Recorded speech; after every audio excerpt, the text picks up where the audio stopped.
is so special about an old woman that you clap so loud?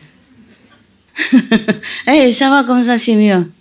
Ça va mieux, comme un roi, comme un roi, quoi. Tcha, big king. Where is your wife? Over there. Oh, you're hiding.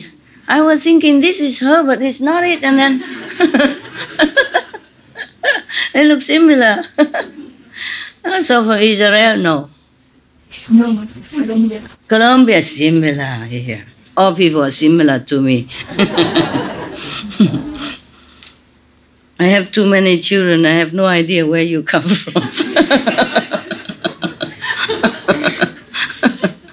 Oh my God. No husband, only children. Lot of children. Cha cha cha.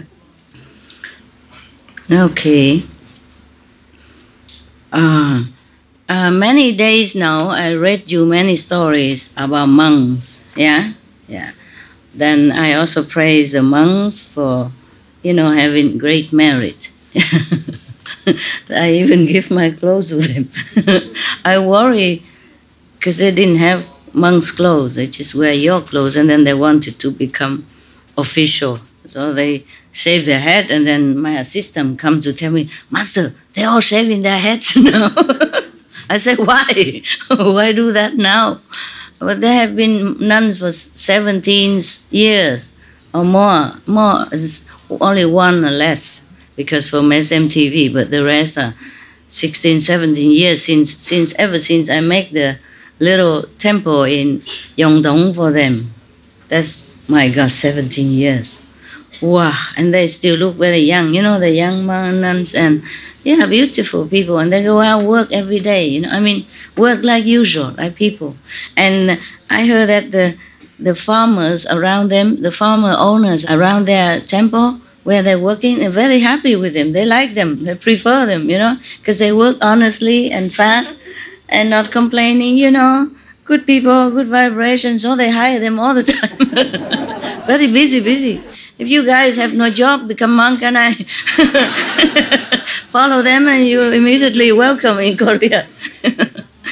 In a gardening job, fruit trees and stuff like that. Yeah.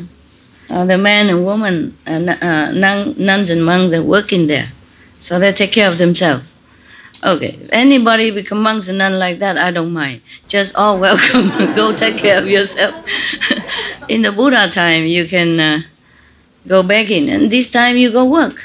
No problem. Then I don't need to worry about where you're staying, what I have to do for you. I give them all my clothes. Korean nuns, I just had it. I didn't have chance to wear them all yet. And then I thought I could be a monk at home at least, and now I can't. What kind of luck I have. Why you have to shave your head just now and all my clothes are gone?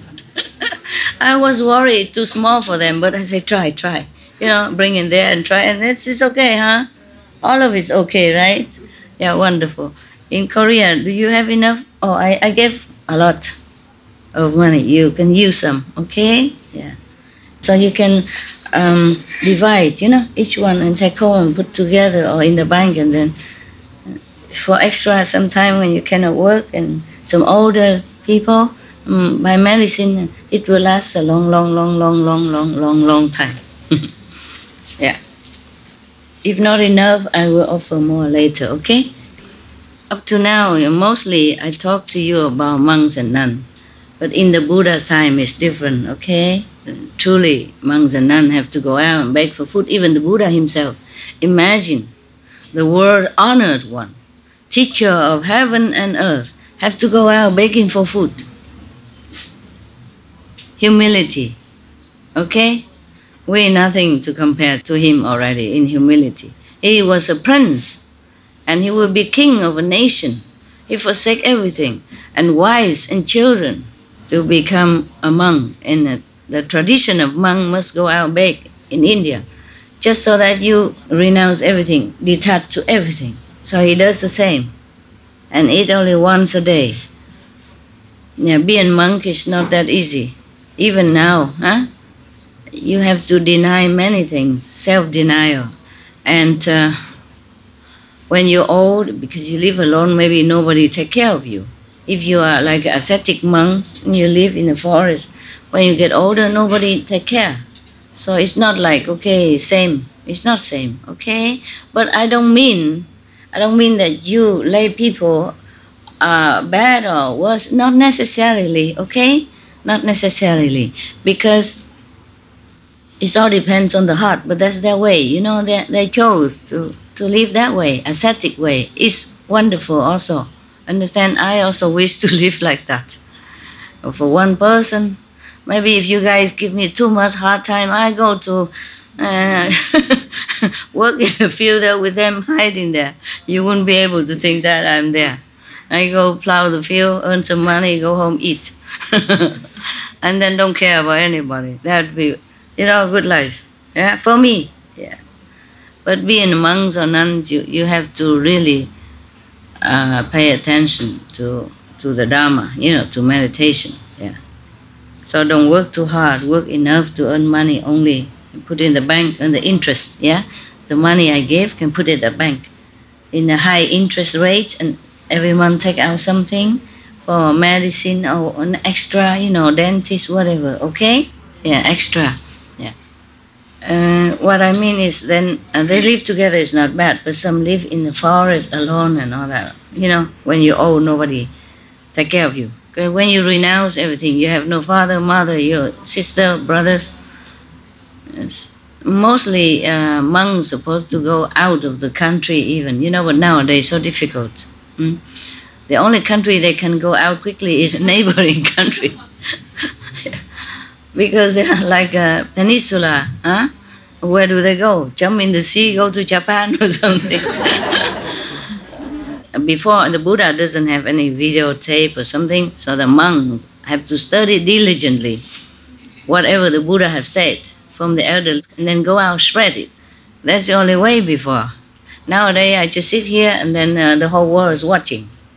It's so convenient. I have to thank the technology of our time. We are very lucky people, fortunate. I mean, our technology is not tip-top yet, not the best yet, but still it affords us a lot of comfortable aeroplane, jump in a few hours, come see master. Yeah. Before, from Korea to come here, I don't know how many lifetime walking. So the Buddha in the old time, he also walked, just run around the small countries in India, vicinity, huh? Because how long can a monk walk, especially thousands together, Yeah. So it was really a phenomenon. It was really a big sacrifice of the Buddha and the monk at that time to do all that, walking everywhere, to preach the Dharma, to save people. Yes. And nowadays it's different. We cannot go out begging and tell the whole monk 1 kilometer long the traffic that will kill us. They say, get out. Yeah.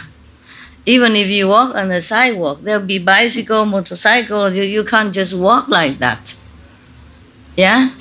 So it's very different nowadays. We have to take care of ourselves. Yes. And from many days now, I keep telling you about the monkhood, yeah? But not necessarily that you have to become a monk in order to reach enlightenment, high level, yeah? It's just they chose that way, the purified way. So we have to respect them. I don't just come in buddy, stuff like that, okay? Respect, okay? They chose that way. They chose their way of solitude, okay? Respect. Even though they go out to work, but they don't touchy-feely like you do, so it's okay. In the Buddha's time, there was a person named Vimalakirti. You heard of him? Vimalakirti, right? Yeah. He's a lay person, lay disciple of the Buddha, but his wisdom so high, his attainment is so huge that other monks are very, keeping distance, respectful distance, because he has such an eloquence and such power that some of the monks cannot match him. Yeah. So when he was sick, it's a very long, I would like to have read it to you, but probably we have to have another retreat again, or not retreat, but like casual, visit with many people and a camera and all that. And then we will read that story one night, one day after another, because it's a long one. It's not like one story like this or two stories that we can pick. No, it's like the whole life work of Vimalakirti. And one day, if we have a chance again to see each other here or somewhere, I will read that for you. I will read the whole thing. Okay.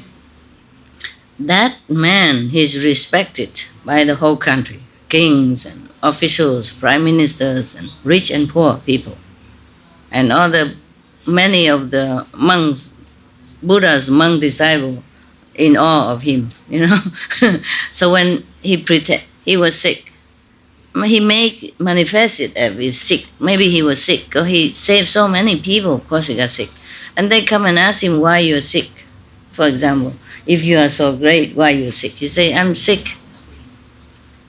It's just, like that, no?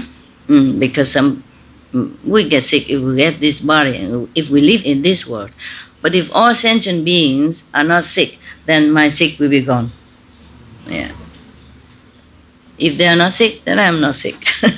That's what he said. And he said many wonderful ways, eloquently. Yeah. So when he was manifested as sick, kings and prime ministers and big people come see him. But then the Shakyamuni Buddha and his monk's disciple did not come. Not yet. First, the Buddha sent Sariputra. Sariputra said, no, it's a summary, yeah? He is too eloquent. He said third and third, and I don't know how to answer. I'm not coming. And then Maugalayayana also don't want to come. And Manjusri, etc., they are reluctant to come to see that lay person. He was incredible. He was great bodhisattva.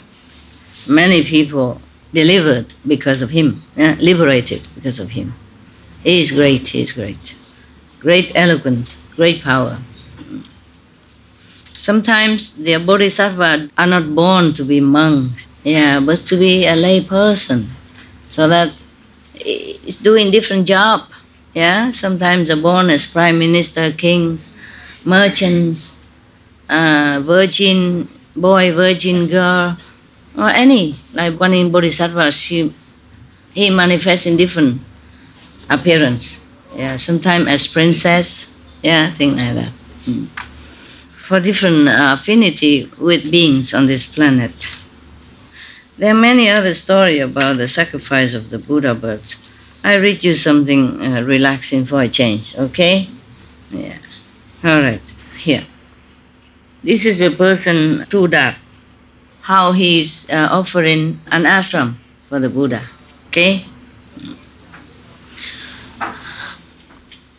So you lay people also don't feel despair, just different choices, huh? Different choice. If you have an enlightened way of method, then you will also reach the high level. Depends on sincerity. Yeah, example, you've seen many, lay woman have 2 children already in Hong Kong, and then she saw so many things. And she and Israel and Spanish, all lay people, etc., etc. Togo. Yeah, he looked black, but he's so bright. His light is so bright. Yeah, multicolor, technicolor. I'm reading you of a lay person who make offering of an ashram to the Buddha. Tuda making an ashram. Thus I have heard, I feel much better now. I don't know why. I mean, I feel the energy is together. You understand? Like we united.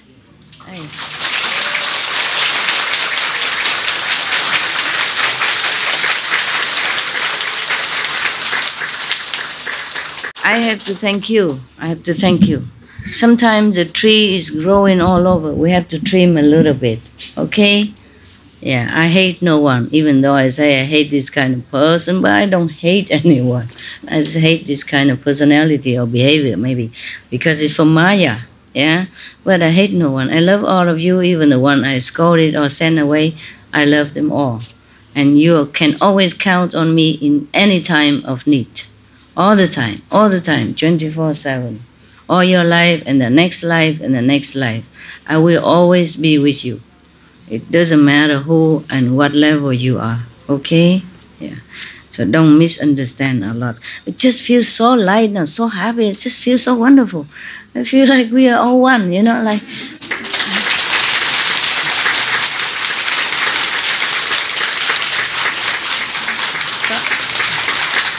See, just we have to trim some unruly branches, you know, like it grows too much.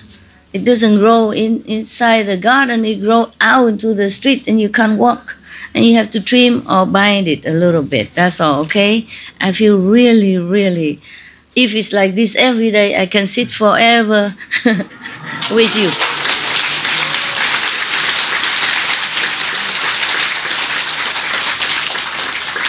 You know, it's such a difference. Feel the lightness, yeah? The non-biting, the not pulling, the not, you know, snatching, not dragging. Just feel like you're so many people, but I don't feel any of the obstructive energy. I feel like none of you are here, but I know all of you are here. It feels no binding, no dragging. So wonderful. I thank all of you. I thank all of you.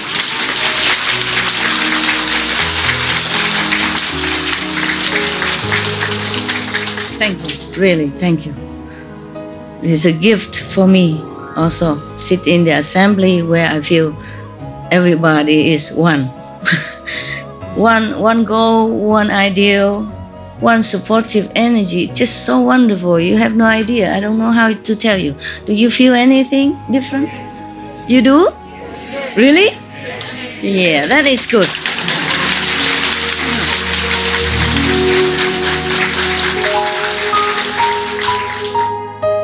It just feels so light now, so happy. It just feels so wonderful. I feel like we are all one, you know, like...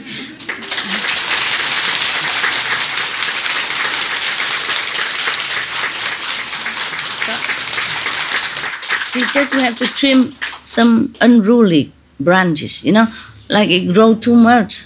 It doesn't grow inside the garden, it grows out into the street and you can't walk. And you have to trim or bind it a little bit, that's all, okay? I feel really, really, if it's like this every day, I can sit forever with you.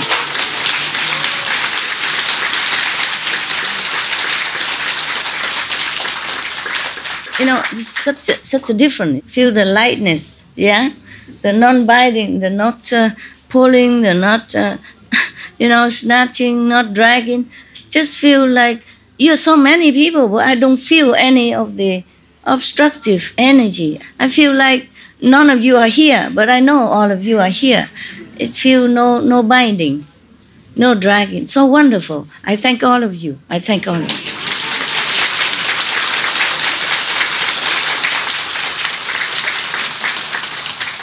Thank you, really, thank you.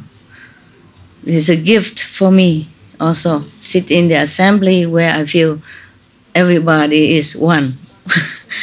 one goal, one ideal, one supportive energy. Just so wonderful. You have no idea. I don't know how to tell you. Do you feel anything different? You do? Really? Yeah, that is good.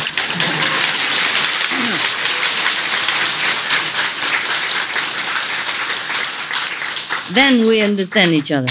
And thank you for not criticizing me. That I, you know, trim somebody out. It's trim one or two branches and it's make big difference. Big difference. Yeah. But even at home, you know, you have a driveway, and if some tree just growing out, then you have to trim it. Otherwise, it scratch your car. Even though it doesn't trouble you much, but it scratch your car, or sometimes it bang your head when you walk through it, you know.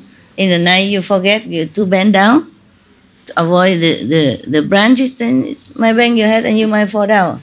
And you could even endanger your life. Huh? Same, any group, even business, you know, even enterprise, they must trim sometimes. They call it pruning. Pruning effect. Yeah, after pruning, it's better. Yeah. Even the government sometimes have to shuffle cabinet, you know, or pruning out some of the non-cooperative, non-togetherness kind of people. Yeah. That's why government, they have one or two kind of party, all the party members are one with the leader. Yeah. And that party member are one with the leader. Yes. Okay. This man, thus I have heard. That was my story. Now it's a Buddha story. No, I just feel so good, I had to tell you. I feel so light, so light. You know, I feel like none of you are here, that kind of feeling. But you are here. But you're not here, understand? It feels so light. No coming, no going.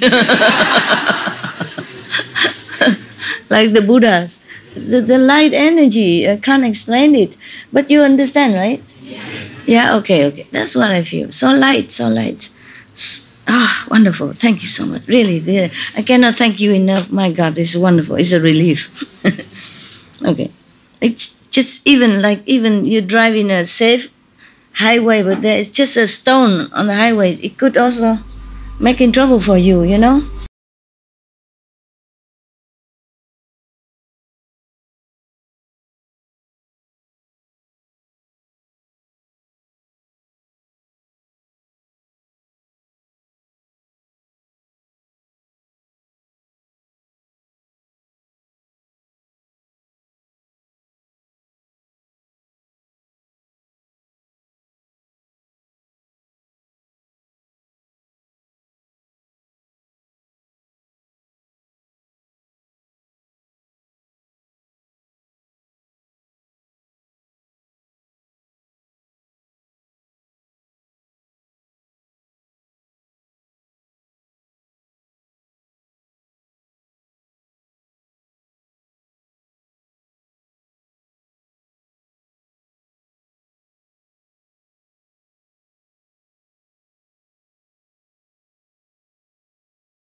Okay, now at this time, the Buddha in Vungsa city, in the bamboo grove. Yeah. In Save country at that time, there was big officials. Probably prime minister. Yeah, yes. His name is Tudak. He's a very rich person, but he's very compassionate. He often give away his properties, his wealth, to share with other people. Yeah, it's not like he's rich and prime minister and he's very arrogant. No, he's a good person as well. He often gives things to people who are, lonely or has no one or in trouble or poor. So they call him Kap Kodok, meaning giving to the vulnerable, the lonesome, yeah, to whoever lonesome or like widows and orphans and elderly who has no one to care for. That's why his name is like that. Kap Kodok, meaning giving to the lonesome, lonesome and poor, needy, yeah. He has 7 sons, and the 6 of them already married. The 7th also a very morally fit and distinguished person. Yeah, he's beautiful looking also, and this prime minister seems favor the last son as his favorite. I guess this one is more distinguished than the rest, and also more good looking, more morally stable. I don't know, but most parents, they love the last one very much anyway. It's famous in Vietnam, right? Famous in Vietnam. When I came back from England to visit my parents just before the war, and I got out just before the war finished, otherwise I got stuck there, and then probably you won't see me here. Probably I'm on one of the boats and sink in the sea, or maybe end up in Australian shore or China or wherever, who knows, yeah? I just got out just some days before it's closed, after the war finished, no one can just go out like that. My father, he couldn't come to see me that often. He came to Hong Kong, okay, but he couldn't go anywhere else. So you are safe nowhere. I was only 8, 9 years old. I took care of my mother, just gave birth and had trouble. So I had to go to the prison and ask the warden to please release my father for some time because my mother need help. She was sick after the birth of my younger sister. So I went there and crying and begging, and then they let him go. Just let him go 24 hours. Come on. Relieve my mother. She couldn't pass a urine or anything. It's just like infection or something. So he came home and then immediately it's better. Yeah. Imagine a prisoner in a sensitive time in the war and they release him. But first he joked to me. I say, you have to stay here. Then your father can go. I say, no. No, thank you. I have a house. But later when after we named my younger sister, the name of the warden of that prison, because he was so kind. He was very kind. He talked to me and, making joke and all that, yeah. Then he let both of us go home immediately and come back next day. He trusted that much. And he let. Because first I stayed there and asked to see my father. They don't let me. So I just sit in front of the gate, crying and waiting. I'm not going nowhere. I said, I'm not going anywhere until I see my father. Because my mother is dying. I have nobody at home. I can't. My mother is dying. My sister, nobody take care. I must see my father. And then finally, later, many hours later, they let him come out. And then I asked the warden to release him, and then they did. Bless his soul. Yeah. So we named my sister, the name of this warden, even though that name is boyish, it's a manly. In Vietnam, we have different names. Woman, different name, a flower and springtime, a blossom, But we don't name him. His name is like one of our hero and became king of Vietnam, Quang Trung. Yeah, okay. And then that name is not a little millimeter feminine at all. That's his macho 400%.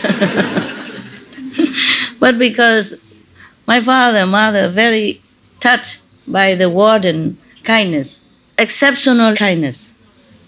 What kind of prisoner in Vietnam at that time, in the war, can go home just like that.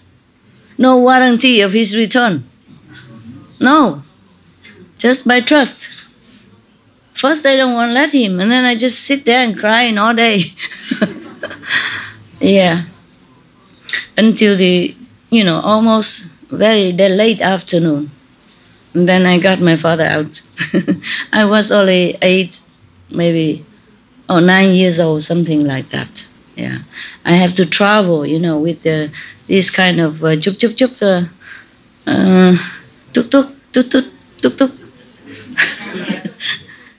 The scooter, but they have a little, they have thing behind to carry. And we sit there and all this poisonous toxin fly into my nose, and I was sick and vomit and everything. And the road is bumpy, and you never know when you run onto a bomb. Because that time is the war, sometimes both sides, you never know who put bomb on the road. And sometimes the car just explode like that. Civilians, not soldiers. They do that, and sometimes they don't take it away because they thought the soldiers come in there or for some reason. Yeah. Many people also die like that on the road because of bomb. Yeah. You don't know the bomb is there. And then the car is heavy, press it down, then boom, like that. And I had to travel alone from my district all the way to the big city with that kind of car. But finally, my father was home. We were happy. At that time, our family was also in trouble because my mother is making some like loan banking, and many people don't pay. So we almost like bankrupt. And then father imprisoned, sister married and far away. Mother just gave birth to a sister and sick, really sick. If my father didn't come on time, she would die. We don't have hospital nearby, and nobody is so expert in this. Just my father was good. She was already swollen up with all the water and whatever inside, She's dying. If he didn't come home then, she would have died. Yeah. I don't know why I tell you all this. Okay, because I came home from England, It's still the war, but I came home. And then I got out before the end of the war. I wanted to stay there. I could stay back home, but my father said, everybody wants to go out and you come back in. He said, go back to England. Don't stay here. Lucky, otherwise if I stay a few more days, then I'll be stuck. Yeah, when the war finished, control everything. Border will close. Aeroplane not allowed to fly just like that. Lucky. And because I came home, and I saw my sister, the younger sister. She's so well fed and she has everything she wanted. More than what I had when I was younger. I said, that's not fair. Because at that time, our family are okay already, And she's very clever in talk. She talks so sweet. She melts your heart. She always hang around my mother and talk so sweet and praise her and expressing love, kissing hand and kissing everywhere and hug and mama this, mama that. Yeah, so they are together like an item, But I have to confess, I wasn't like that. I was very kind of solemn, I'm not sissy-sassy like her. She knows how to get her way into everything. So she was, nice looking and you're growing bigger than me. Woo, bigger. You saw it in Hong Kong picture, yeah? She's more well-fed than me and my elder sister. Good luck, lucky girl. We were both born in a time of war, and our family sometimes good, sometimes not. So both of us are not that lucky. But she also knows how to talk. I said, my God, I have never seen a daughter talk like this. I should have talked like that to my mom. Then probably I get everything I wanted. So we all gone away, so she's the only one at home, spoiled rotten. Yeah. But then I thought to myself, myself, she deserves it. Because she's so sweet, talking like that to my mom, of course, kissing here, you know, hugging there, all day. Of course, mom loves it. So I just want to tell you that the last, in Vietnam is famous, the last one is always very beloved and spoiled, no matter good or not. So in this story, nothing new, nothing surprised. Oh, so for just that, I went back to Vietnam. Many decades already, yes. Five more decades passed since that story of my father's imprisonment. Yes, and because of that, is another good news. Because of my visit and begging, and he saw that, and then the warden revised my father's case and checking thoroughly. Yeah, and then not long after, he's released completely, innocent. Yeah.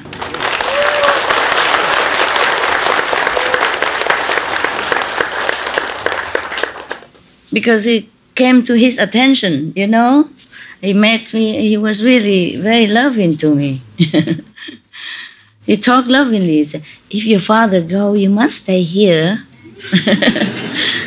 You know, like, I say, exchange prisoners. I say, no, thank you, I have a home. My mother is very sick. My sister, little, I must come home, please. So he said, okay. Make sure your father come back. Something like that. You know, he was really kind, very kind. And after that, just some, how many,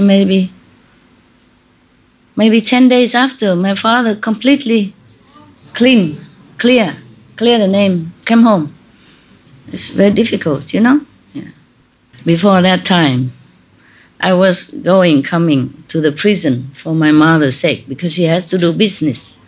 I'm the one who visit my father often to bring some extra food for him, like some rice cover. The cover of the rice is full of vitamin B and all that, because in prison my mother thinks he needs it. Yeah. So he brings some natural food. So because they sleep on the floor and it's cold, and so my mother made some good food. And I am the one who keep bringing. Yeah. But that was the first time I saw the warden, yeah, and talked to him directly. Yes. That was wonderful. And then parents are very happy, you know.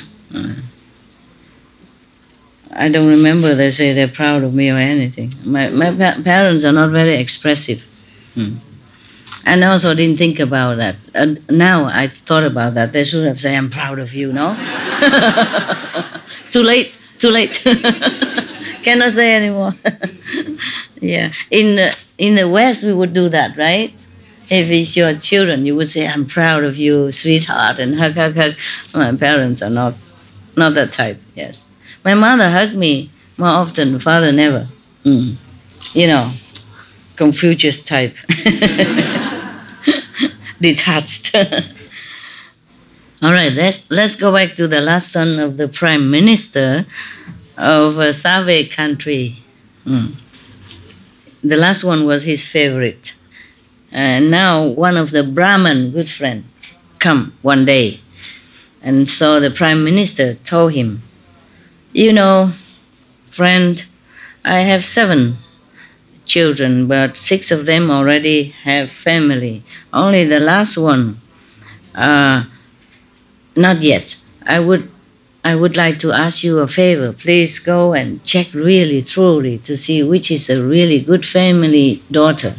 Yeah, almost equal in status and good behavior, good moral standard, truly a virtuous girl.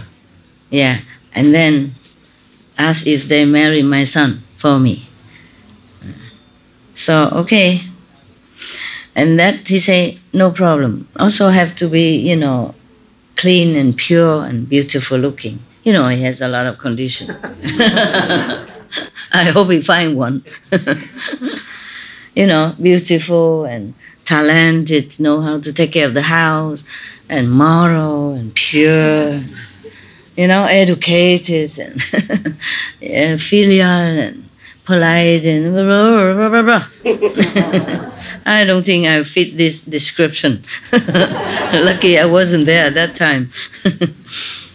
All right, so the Brahman friend said, no problemo. Consider it's done, because I know many people anyway. This is not a difficult thing for me to keep looking and searching for you. All he has to do is just go on internet, right? Put on a search request with all this quality. Yeah, nowadays we have agency, for marriage, right? I see on TV, call number so and so, and you meet your ideal mate today even. I was thinking, maybe I try. If you don't like me, then maybe I try that. So one time, this Brahman friend went around in Vương city. He go into another great high official, court official, for alms. Probably he knows many people would just go there and then they would invite him anyway. The Brahman also went out for alms, meaning begging for food.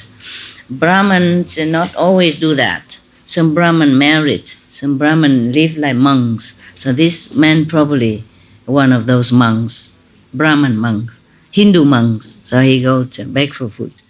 This high court official's name is Ho Yi. At that time, his daughter brought out the food to offer to this Brahman priest. And then the Brahman priest observed this. She looked very dignified and very good behaving and beautiful as well. So he was asking, excuse me, noble miss, can I ask you a question? You know what question. Should I read the question? Please, sir, go ahead, ask me. And then he said, even if I ask this question, whether offending you or not, good or bad, please don't be upset, okay? So she said, no, sir, no, I wouldn't dare. And then she said, this is a kind of, he means it's not really a right thing to ask, but are you married? No, sir, I'm still single, staying with my parents. Anyone already asked for your hand yet? Say no one. So, great official, is he home today? Mean your father, is he home today? Yes, my father is at home. Please go to tell your father that I would like to visit him and I would like to talk about something important. So she came in and said, Father, outside there's a Brahman who wants to see you for something important. So I said, okay, let him in. And then they both are talking, very happy. And then the Brahman said, wow, this is Phu Tư, mean second prime minister or assistant prime minister even. Do you know, this is another country, or maybe same country, I don't know. Different maybe, next door or something, yeah. Do you know Tudak, the prime minister of Save country? He said, no, I have never seen him, but I heard of his good name. Second prime minister, yeah? Or maybe assistant prime minister, yeah? Vice prime minister. Oh, this Tudak person in Save country is the richest person in that land. He has one last son. Oh, beautiful, intelligent. In the future, he probably be someone very, very great name and position. So I have accepted his request to look for a bride for him, a wife for him. Yeah. But I went everywhere, many places, but I haven't seen one suitable. Mm. Today, coincidentally, I saw your daughter. Yeah. And I think she is exceptionally above the rest, above other women in virtues and behavior and, the way she carry herself. Yeah. Very dignity. Yeah. I would like to ask you for your daughter to marry the Prime Minister's son. Would you agree to that? No problem. If it's the Tudak Prime Minister, then I agree immediately. Yes. I thought I read this story. I did? Or is it similar? Similar, huh? Man, they all married the Prime Minister. It's too many. Okay. So he come home and wrote a letter to send it to the Prime Minister, Tudak.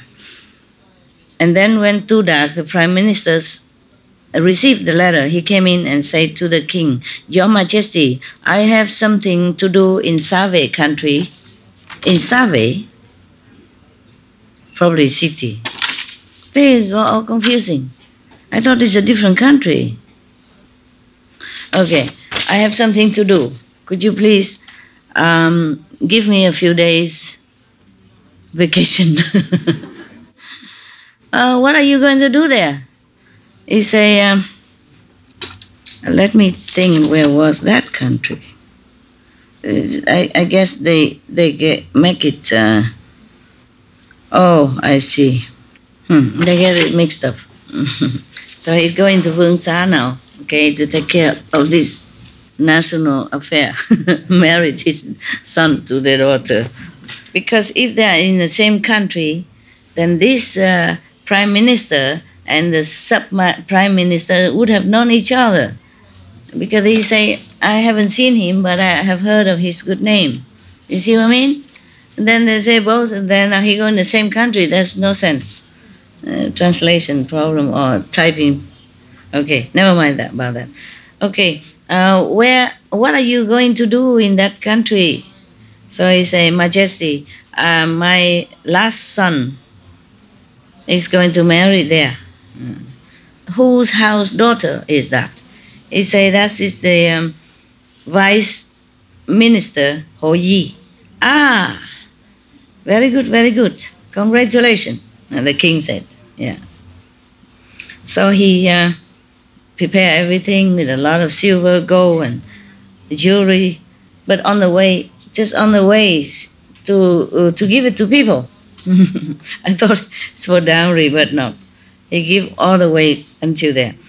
And then when he arrived, Ho Yi, Vice Minister came out and greet him and etc., happy, okay. And Mr. Tudak saw that Ho Yi family, so many people, preparing this and decorating that, and beautiful arrangement, and then so many beautiful food and very rare delicacies they are preparing. So he saw them doing all that. So he said, Vice Minister, tomorrow you are inviting the king or some VIP or something, and why so many food and arrangement? So the Ho Yi, say, no, tomorrow, because I want to have merit. So tomorrow we invite the Buddha and the Sangha to my house to offer meal and some good things. Tudak heard the name of Buddha and Sangha, was very surprised. But he felt very happy inside, as if some good omen or something. Yeah. So he said, Vice Minister, who is the Buddha? What is he? What does he do? What's his job? Please, can you explain to me? Probably he never heard of that before. Lucky for him, he has a son who want to marry it. Otherwise, he has no chance to know the Buddha. See, huh? Oh, the Ho Yi, let's say the buddy-in-law to be said to him, "Oh, you don't know? The Buddha was a prince from Tịnh Phạn, the king Tịnh Phạn. His name is Siddhartha. When he was born, there were 32,000 gods and heaven beings come down to greet him, to praise him. And then even he was born and he walked seven steps. And then he saw his finger in every direction, say. And then finally he put one hand up, one hand down in the earth and say, from the heaven to this earth, I am the highest. And his body is golden. He has 32 auspicious marks and 80 beauty signs. Yeah, I don't know if I have anything.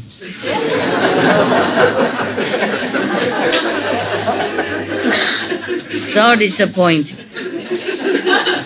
I didn't know how many angels Diva came when my mother gave birth. I don't see any mark, just a lot of scars, scars everywhere. Probably that's a beauty mark, I don't know. All right. If he stayed at home, he would be the wheel-turning king. And then ruling the four directions, ruling all the kingdoms in the four directions. Wheel-turning kings are higher than other normal kings, almost like godly kings, that's why, okay? Because he observed that humans has four suffering, like birth, old age, sickness, and death. So he left home. He has been an ascetic for 6 years. And then later, at the end, he became a Buddha, conquering 1,800 million kind of mayas and negative forces and beings. Yeah. He has 10 kind of powers, 4 kind of fearless abilities, and 18 kind of some kind of methods. His light brightened many corners, even brightened the whole 3 worlds. Yeah.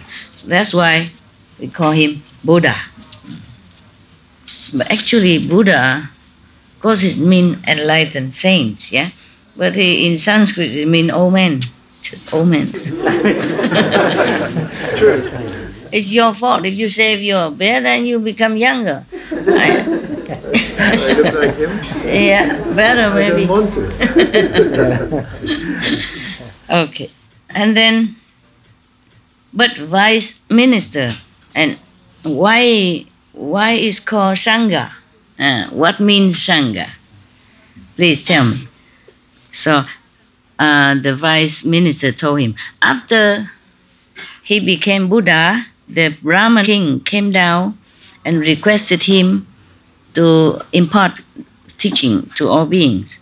And after the Buddha accepted that invitation, he went to the deer park in Balanai country, Varanasi, I think. Yeah, in deer park. I visited that area.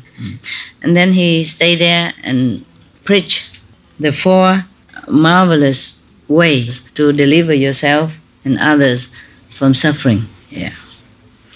So at that time, 5 persons, the first 5 persons became arhat. Yeah, finished all their karma in this lifetime. And then there's many praise in what the arahant is like. Like he has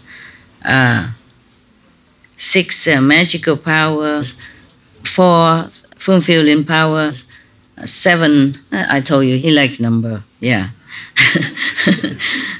7 enlightening way, and 8 good path, like 8 good virtues.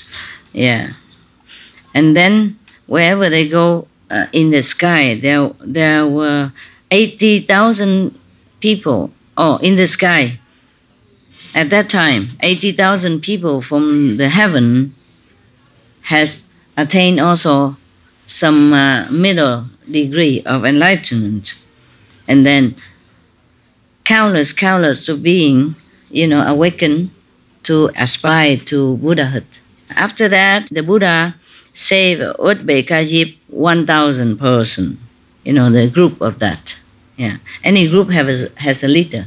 So this leader called Udbekajip and his 1,000 subordinate also became Arahat. And then the third time, he saved Sariputra, Malagarayana, and many of their own disciples, like disciple of Sariputra, disciple of Malagarayana, etc.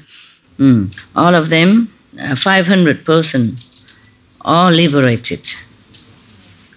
And then these people became meritorious enough, and they have enough power to be able to liberate other beings as well. That's why we call them Sangha, mean the assembly of saints. Yeah. The Prime Minister Tudak heard all that. Oh, he feel, wow, precious news. So happy. he feel like his body has become so soft, like he has no more power to resist anything. So happy. Yeah. And then he put his palm together, so excited, so happy. He couldn't wait until tomorrow morning to see the Buddha and the Sangha. Yeah. Because his heart is so sincere. So suddenly, even though it's midnight, after midnight, it's very dark already. But he saw the whole earth is brightened with light from heaven, it's all so very bright, like daytime, more than daytime. Therefore, he's even more and more happy and believe in the Buddha. And then he doesn't wait until morning. He went all the way to Layuki country to find the Buddha. Yeah. But when he walked out of the country, he saw originally he wanted to go to the next country, Layuki. He didn't want to wait until morning to go to see the Buddha because he saw the light and brightened like that and heard all this story about Buddha. So he was so hurry. In the middle of the night, he wanted to go out, to see the Buddha, not wait the Buddha to come. And then after he leave the citadel, the city wall, he saw a little worship place on the roadside. They worship some heaven being, Diva or something. And then he went inside, he bowed to that statue inside. And then suddenly he forgot about wanting to see the Buddha. He doesn't feel desire to see the Buddha anymore. And then suddenly the whole earth become darkened again, so dark. And he was so scared, maybe animals or ferocious thing will kill him. So he don't dare to continue. So he planned to go back inside the city and wait until tomorrow morning. After that, the Buddha saved Udbekajip 1,000 person, the group of that. Yeah. Any group has a leader. So this leader called Udbekajip and his 1,000 subordinate also became Arahat. And then the third time, he saved Sariputra, Malagarayana, and many of their own disciples, like disciple of Sariputra, disciple of Malagarayana, etc. All of them, 500 persons, all liberated. And then these people became meritorious enough, and they have enough power to be able to liberate other beings as well. That's why we call them Sangha, mean the assembly of saints. Yeah. The Prime Minister Tudak heard all that. Oh, he feel, wow, precious news. So happy. he feel like his body has become so soft, like he has no more power to resist anything. So happy. Yeah. And then he put his palm together, so excited, so happy. He couldn't wait until tomorrow morning to see the Buddha and the Sangha. Yeah. because his heart is so sincere. So suddenly, even though it's midnight, after midnight, it's very dark already, but he saw the whole earth is brightened with light from heaven. It's all so very bright, like daytime, more than daytime. Therefore, he's even more and more happy and believe in the Buddha. And then he doesn't wait until morning. He went all the way to Layuki country to find the Buddha. Yeah. But when he walked out of the country, he saw originally he wanted to go to the next country, Layuki. He didn't want to wait until morning to go to see the Buddha because he saw the light and brightened like that and heard all this story about Buddha. So he was so hurry. In the middle of the night, he wanted to go out, to see the Buddha, not wait the Buddha to come. And then after he leave the citadel, the city wall, he saw a little worship place on the roadside. They worship some heaven being, Diva or something. And then he went inside, he bowed to that statue inside. And then suddenly he forgot about wanting to see the Buddha. He doesn't feel desire to see the Buddha anymore. And then suddenly the whole earth become darkened again, so dark. And he was so scared, maybe animals or ferocious thing will kill him. So he don't dare. He don't dare to continue. So he planned to go back inside the city and wait until tomorrow morning. Lucky for him, he had a very good friend, already died, but he born into one of the high heaven. So he looked down, he saw him feeling so repentant. So he flew down, he manifested himself in front of him as a human being. And he said to him, lay believer, do not feel so repentant, don't feel so sorry. If you go to see the Buddha, you will have immeasurable merit, comparable to 100 of the cart with full of jewelry and precious things. Even if you just walk one step toward the Buddha, it's more than that, more than 100 cart of jewelry and precious. If you go to see the world honor one, even you become more meritorious than cannot even talk about. Okay, lay believer, just go to see the Buddha. Do not retreat. Because even if this lifetime you have 100 elephants that carry all the treasure for you, it's not even comparable to one step going toward the Buddha direction to see him. So if he walk many steps, then many elephants, comparable. Just one step, and if 100 elephants carry a lot of full of precious stones, still cannot compare already. And then the merit even more than that I cannot count. You go now, believer, go, follower, go. Do not retreat, do not feel worry. Even if you have the whole treasures of all this planet put together for you, it's still not comparable to walking one step to go where the Buddha stays and visit him. Even then, the merits even more than that I cannot compare and count for you. Do not retreat, do not feel worried, do not return, go, etc., etc.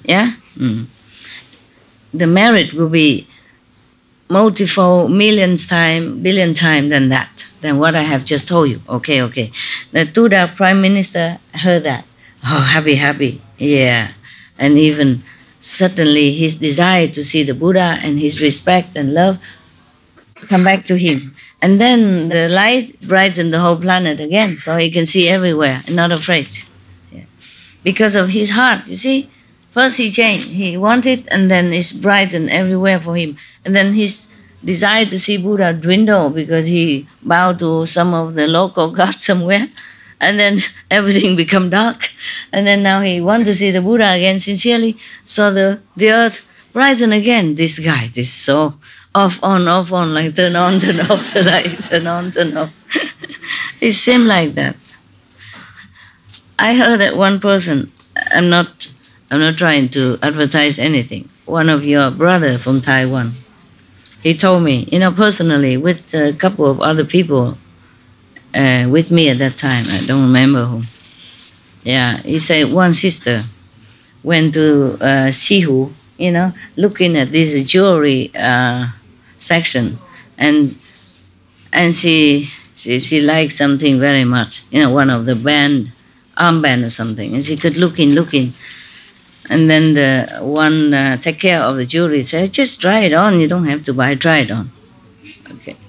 And then she said, oh, it's not, I don't know if I can buy. I said, just try, no problem, don't have to buy. And then she put it on. And then this person, he's one of the Chinese medical doctor, Chinese, not Western. Like some chiropractic and all that. He and his friend next to him saw that her body from the toe on go all the way, gently they change, brighten, light all over, from here down up to here. And then it's up to here, when it's up to here, she suddenly take that band off, and then the light stopped right there. So this chiropractor, he told his friend, you saw that? You saw that? And the friend also saw it. He said, yeah, stuck. So funny. Stuck. And he just said one, stuck. He said in English. All the while he told me a story in Chinese, but then when he talked about the friend says stuck, he said it in English. So very cute. His friend said, yeah, I saw that, stuck. Up here, up to here. And then because he took it off, no more light all over her body anymore. Funny. All right. So it's just, your change of attitude and action make you this or that. Okay. Make you in heaven or on earth or in hell. Yeah? Very simple. Because he took it out, he said, I don't want it. Put it back. And then stuck. The light gets stuck there. Oh, at least 2/3 is bright. Don't know how long it lasts though. Yeah. And because of his heart change, he suddenly, really, sincerely wished to see the Buddha again. So the whole earth, at that time, at least where he was going, is all brightened like daylight. Like a midday light. So he was very happy. Walk. Yeah, come to see the world honored one.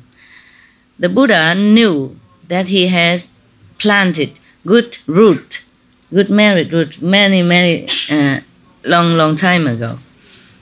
So he went outside for alms. No, he went outside just to have a walk to see him. Yeah, so that he can see the Buddha. And then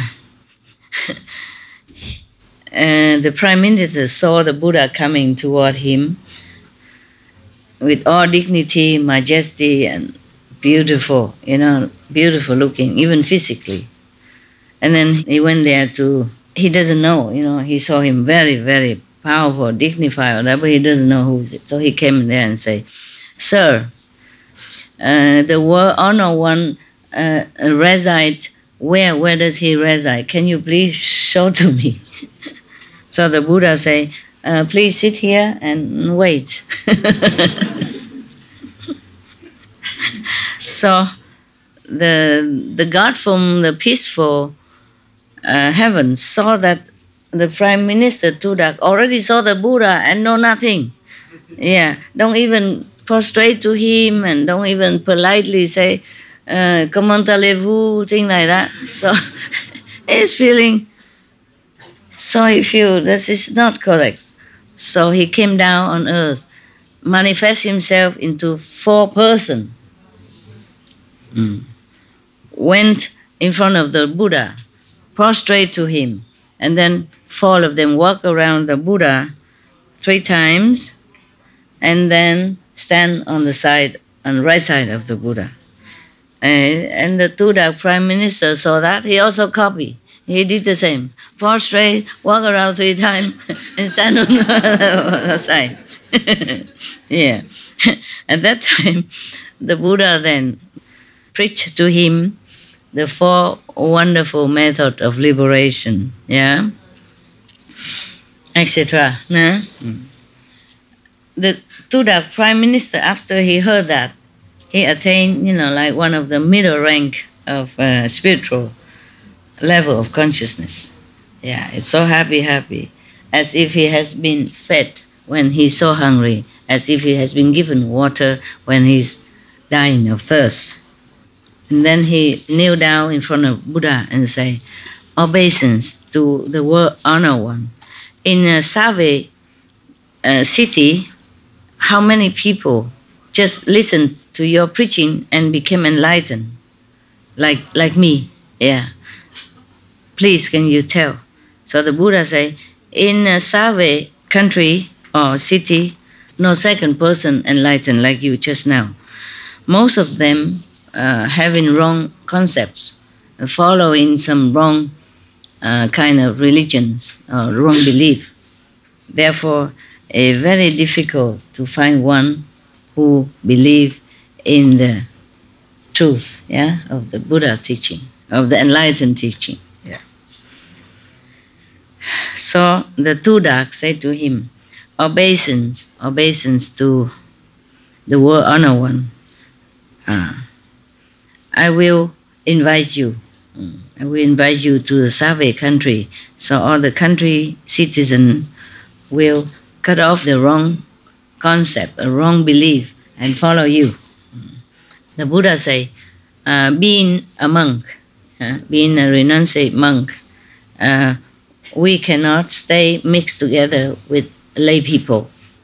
If we have a place like, because it's a different country, so if he go there, he cannot just sit around with everybody. If we have some ashram, yeah, pure and clean, then it will be more convenient to preach over there. So the Tudak said to him, obeisance to world honored one, I will go home and make an ashram. Please, could you give permission? So the Buddha say, because of the benefit for all beings, and also good merit, create merit for yourself, you can try that. It will be limitless reward for you, merit.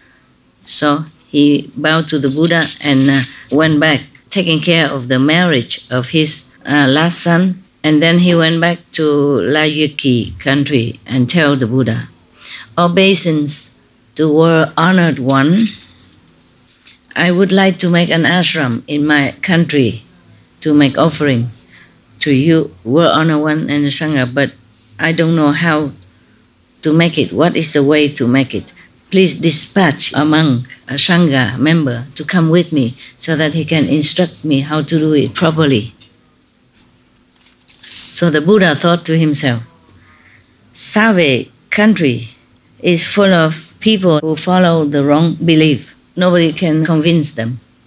I think only Sariputra, because he was a Brahman before he became a monk with Buddha, he was a Brahman. So, yeah, and he also has a little intelligence. Sorry. The Buddha said, this, not I.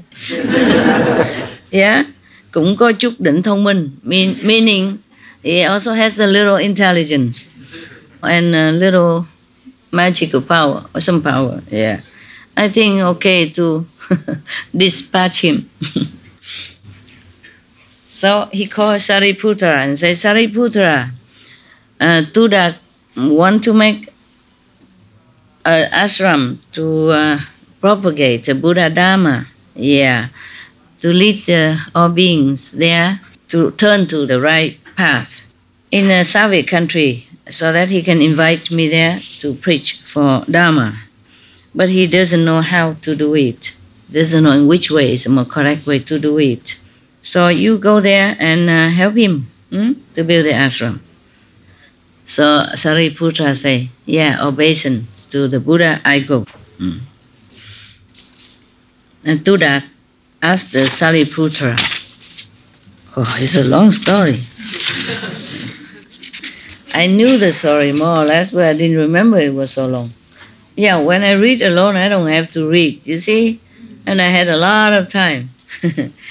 I choose when I have time to read, so it didn't feel long. And now here, all of you with open mouth, open eyes, open ears. I look at all of them. Yeah, some of them open mouth all the time. You listen with your ear while you open your mouth.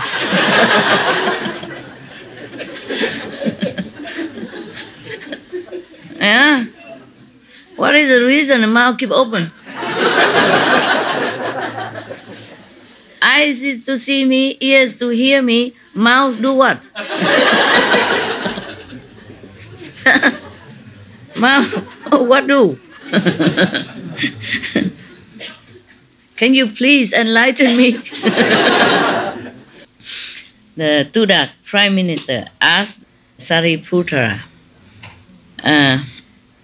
respected Reverend, how many miles can the Buddha walk every day?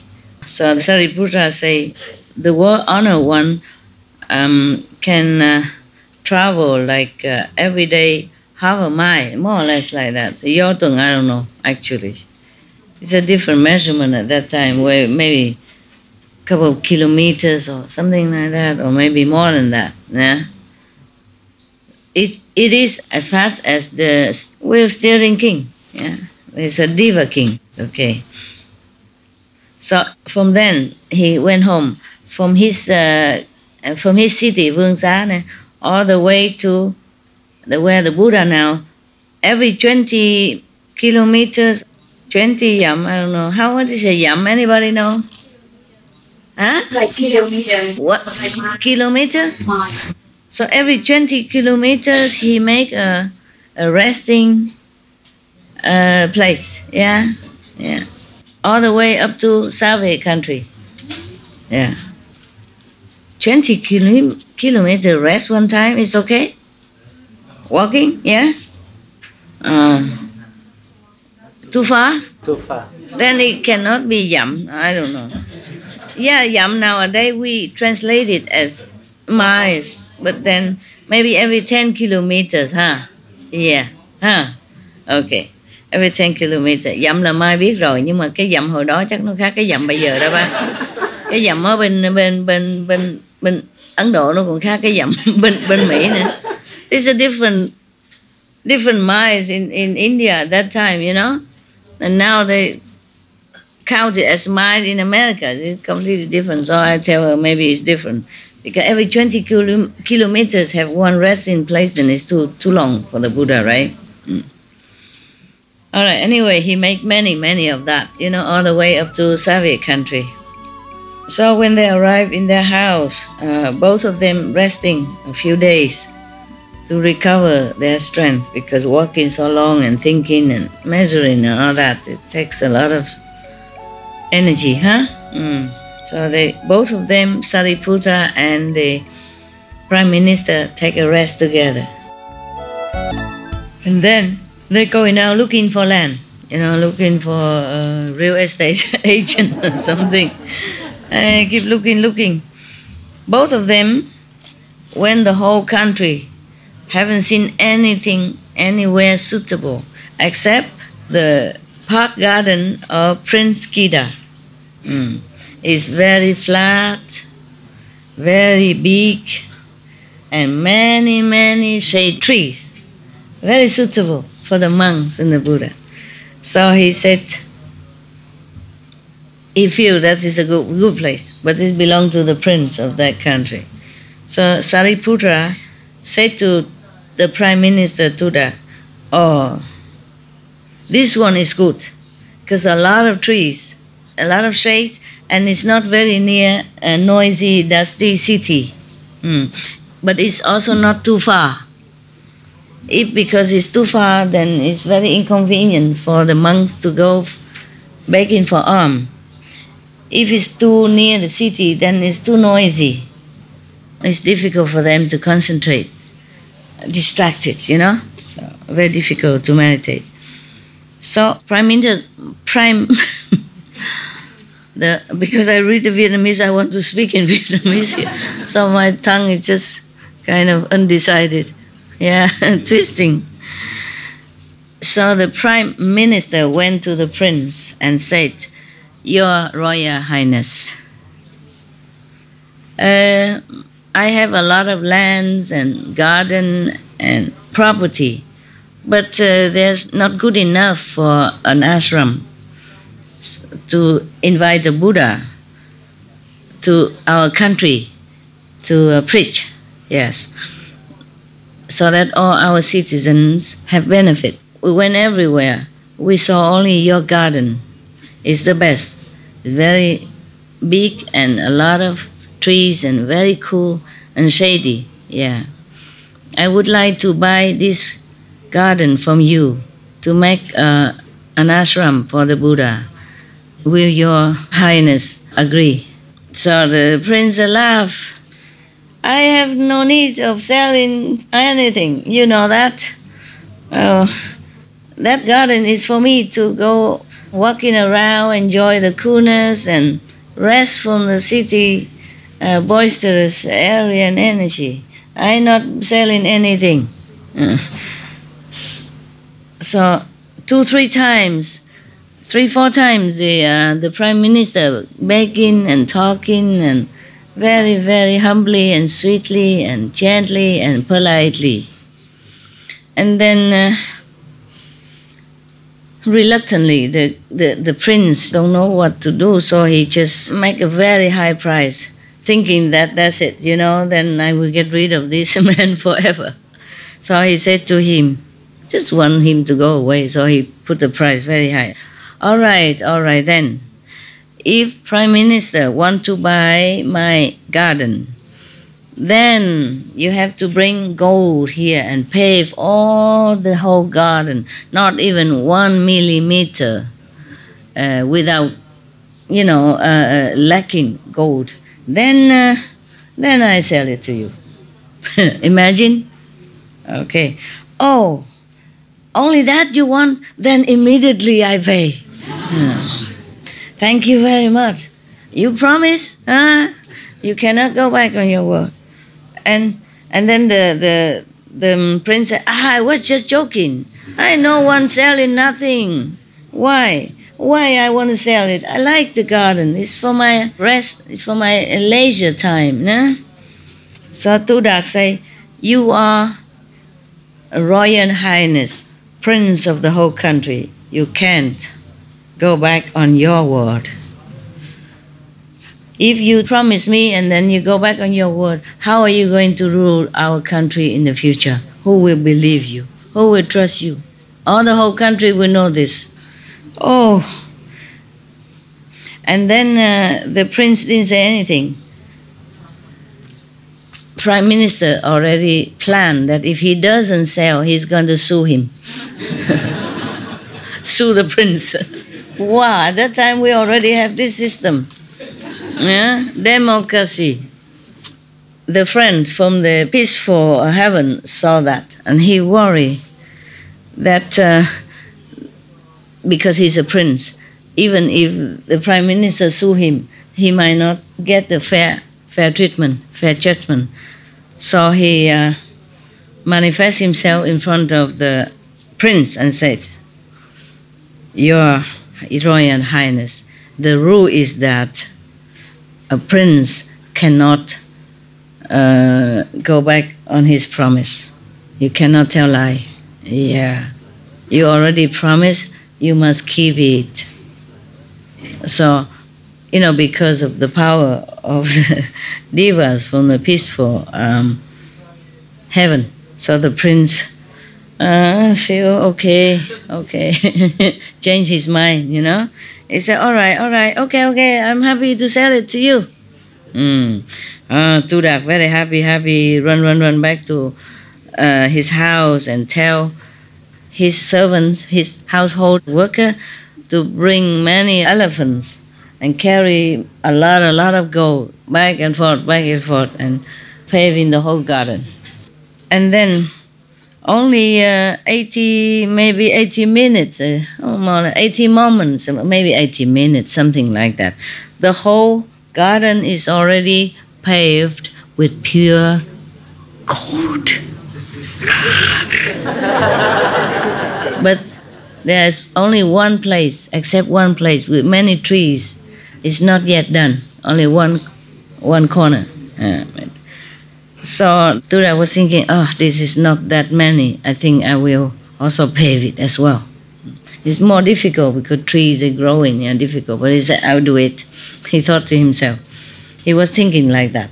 And the Prince Kida come and thought to himself, what kind of person is a Buddha? Yeah, he must be a very special, so that this Prime Minister looks so lightly on gold like this, doesn't care about gold like this. Maybe offering to him must have a lot of merit. Yeah, maybe I should also create some merit for myself. And then so he came and said to the Tuda, okay, stop. Yeah, you don't have to bring gold here anymore. The whole garden is yours. But all these group of trees, and I offered it to the Buddha myself. Yeah. So cool, huh? Cool like the tree shades, huh? Yeah. So Tudak saw that the prince already inspired by the offering merit to the Buddha. So he is very happy, yeah? Go home and begin to build the ashram, yeah. At that time, there were 6 magical masters in that land. They really know magical powers because they practice that side. When he heard that Tudak, Prime Minister, built the ashram for the Buddha and to bring him there to preach, so both 6 of them came to the king and said to the king, Your Majesty, Tudak, a nobleman, bought the forest from the prince and then making ashram now, wanting to bring Kodam here. It's his name, the Buddha's name. He doesn't say Buddha, he said Kodam. Gotama. Yeah, he called his name, his family name like that. Not respectful, understand? He's going to build the ashram and then he will ask Gotama to come here to preach. Please, Your Majesty, you must allow us to compete in magic power first. Yeah. If he win, then okay, we let him build it. Yeah. Nowadays, the Gotama and his monks are in the survey. Yeah. And then we are here. So the king asked Tudak, Prime Minister, into his palace and asked, Tudak, the 6 masters said you bought the forest and making ashram to bring Gotama monk here to preach. Is that correct? Prime Minister said, Yes, Your Majesty, it's true. Please forgive me. And then the king said, the 6 magical masters want to compete magic power with the Buddha, with the Gotama first. If he win, then they'll let you build. If not, then you have to stop. Oh man, sound familiar. It's not that easy. It's not like, he's a powerful Prime Minister, rich like that, and still has trouble with this established order of some belief. I remember that. I wanted to explain to you also why you submit so many land and I didn't buy it. I also don't feel like going anywhere at the moment. I'm just too tired. I need a little rest. Here, at least for a while, I have meal cooked for me once a day. I don't have to cook and wash dishes and ask for shopping lists, and here I take care of you and my dogs. That's it. Yeah.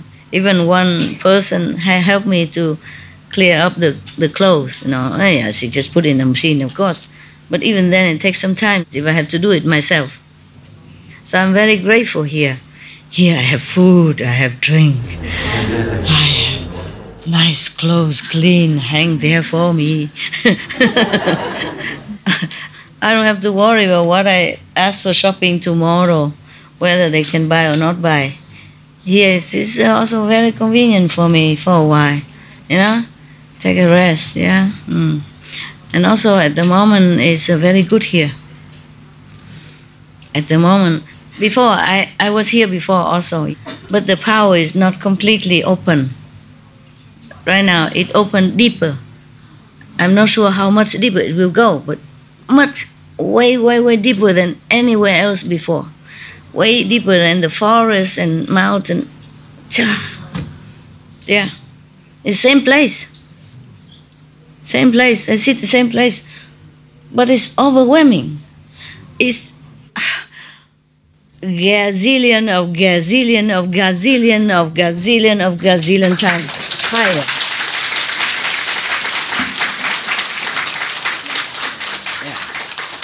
But of course, I had to go through mountains and rivers, to train the body also, and the mind and the spirit. Everything have to coordinate in order to receive higher power. So it took time, of course, Yeah, but still, I'm taking a rest here. I'm happy that I can see you at the same time that I can meditate also.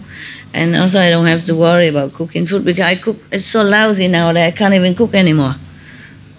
I cook, only my dog like it. I don't taste anything. But the Vietnamese cook, she cooks and I like, yeah. You cook today is enough for tomorrow. Tomorrow you take a rest, okay? What me know, I save already a lot for tomorrow. I put it in the fridge, ma'am. In the fridge already, okay? Because I wanted to give to the nun, but it's too little. Like 3 spring rolls cut into 9 or 10. Then it's useless. So I thought I put in the fridge, I eat tomorrow. And then you don't have to cook. Take a rest tomorrow. Cook the day after. What do I do with the food? I meditate a lot too. I don't know little. Yeah, but you cook so much. Only some hours. Okay, fine. Yeah. But I still have 1 bowl of rice. And 2 spring rolls. What to do? I already share with my assistant. There's still a lot. Okay. So I return the spring roll to you. And tomorrow you cook new for me. Okay. Deal.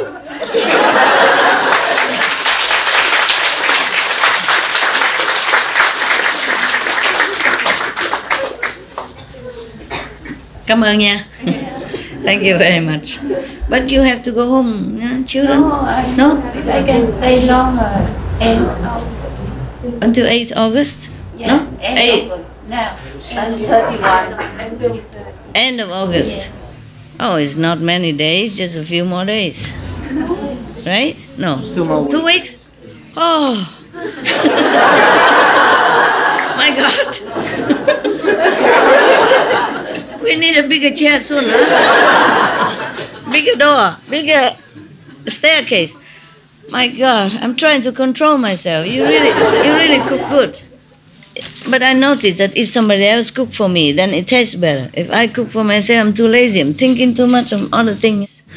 Namo Amitabha Buddha, and then salt, pepper.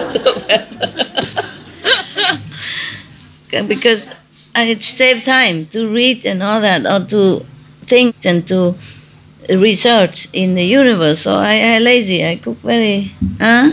I mean, later, if you need someone to cook for you, you can call me. I can cook. I won't do that. You know I won't do that. I will not call you just to cook for me. You have family. No, It's okay. Now growing up. I know, it's okay. I won't die, promise. No, you won't die, but I just get skinnier and it's good. You know, slim, fashionable. Thank you. No, you have family, okay? I don't want to trouble you. You stay by yourself, it's okay, but I will not call you. Just come here, cook for me. No, I won't do such thing. I mean, yeah, sometimes you need someone to cook for you. Why not? We are your children. We have to take care of you. I cannot do that. I'm not used to calling somebody to come to cook for me. I cook myself. You cook yourself, I cook myself.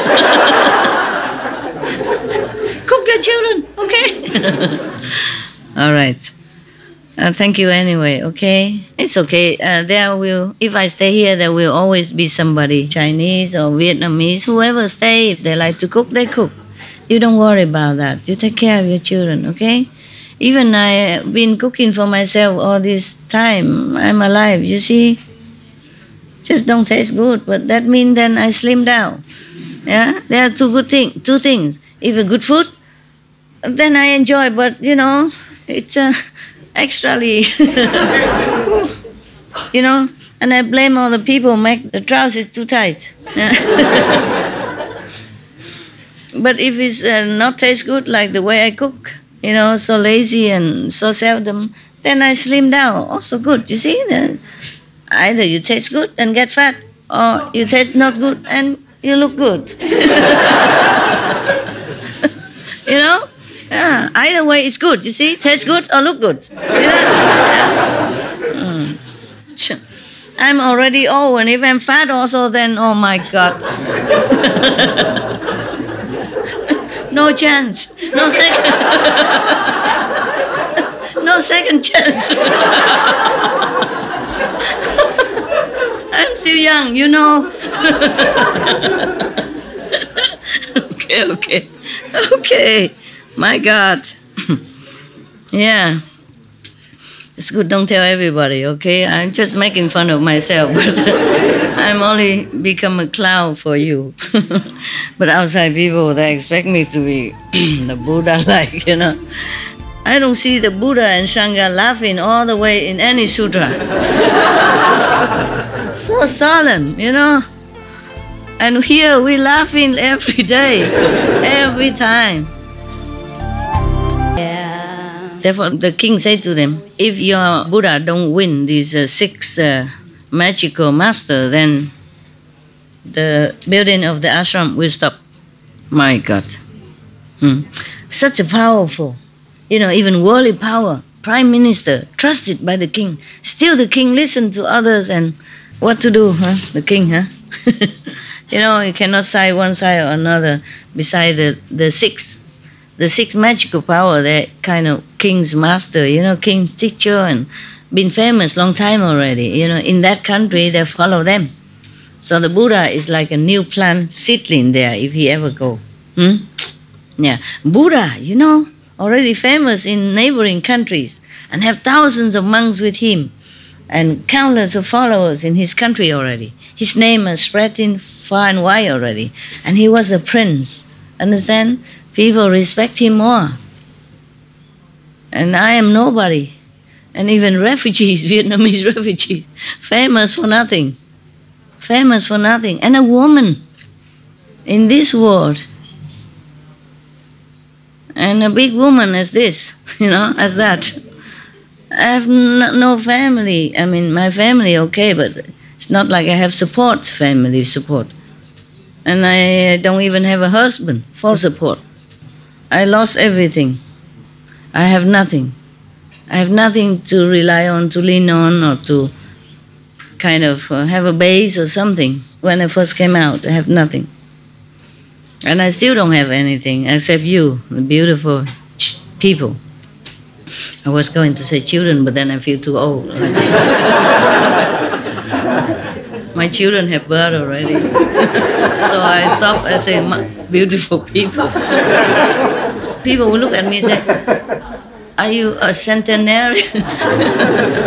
More than 100 years old already or something? That's why even Buddha had so much problem, you see, at that time. And that time people still purer than now, more vegetarian, not too much competition. And Indian, more tolerant. In India, there's no country that's more tolerant than India, still now. They let everybody worship anybody. Even stones, worship rats, worship snakes. Nobody saying anything to anybody. You worship whom you want. Truly, there are temples for snakes, temple for rats. And they always pray for the rat to bless them and eat the blessed food, blessed drink from the rat, left over, 1,000 of rats in that temple. Everybody go and wish to be born as a rat, the next incarnation. You didn't read that or see that on TV also? Yes. Famous. Understand? India, no problem. Even then, the Buddha had so much trouble. Even with the Prime Minister backup. And still had that. Imagine me. Who am I here? Or who am I anywhere? Talking about woman and man equality, not yet. Just talk, right? In the job, in the work, it's not equal at all, right? You know that. I am nowhere, nobody on this planet. So imagine how much work I had to do, and it's obvious, it's normal. Pope John Paul, beloved by many people. Even people want to shoot him, and did shot him. And Pope, billions of people follow. Billions of people worship him as representative of Father God in heaven, and protected by bodyguards. Live in the citadel of Vatican. Bodyguards, they have bodyguards outside. Not anybody can just come like that. And when he travel outside, he has the bulletproof. I have just an old Toyota or Renault. Now I have a Renault, electric. Yeah, no bulletproof. I proof the bullet.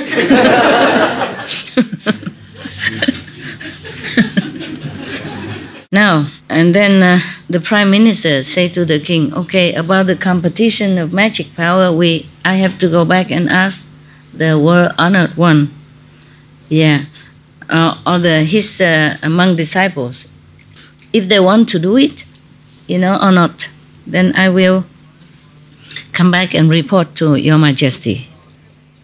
To buy the garden is already so difficult, and now cannot even build.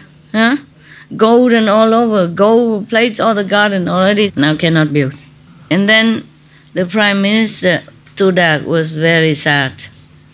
He was so excited and happy, and just bought the garden, and then now very sad. Hey, that sounds familiar to me. Oh, yeah, land, good, and then, oh no. Not again, no good, forget it.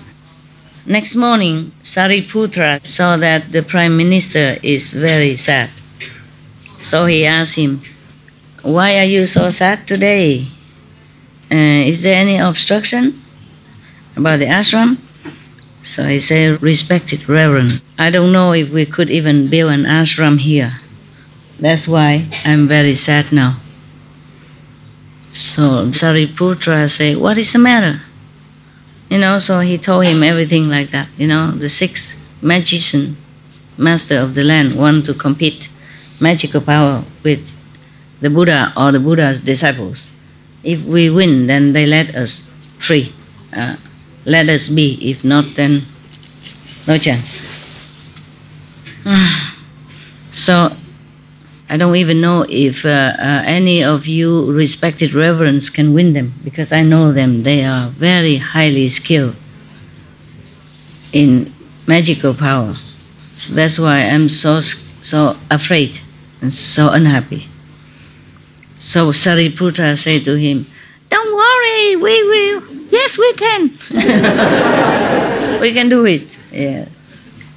The Sariputra said, even if all the magicians were to be as numerous as the grass on this planet, they couldn't even touch one of my leg hair.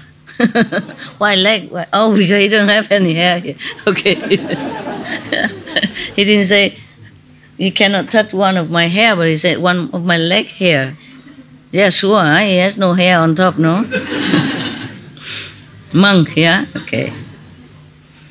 Yeah.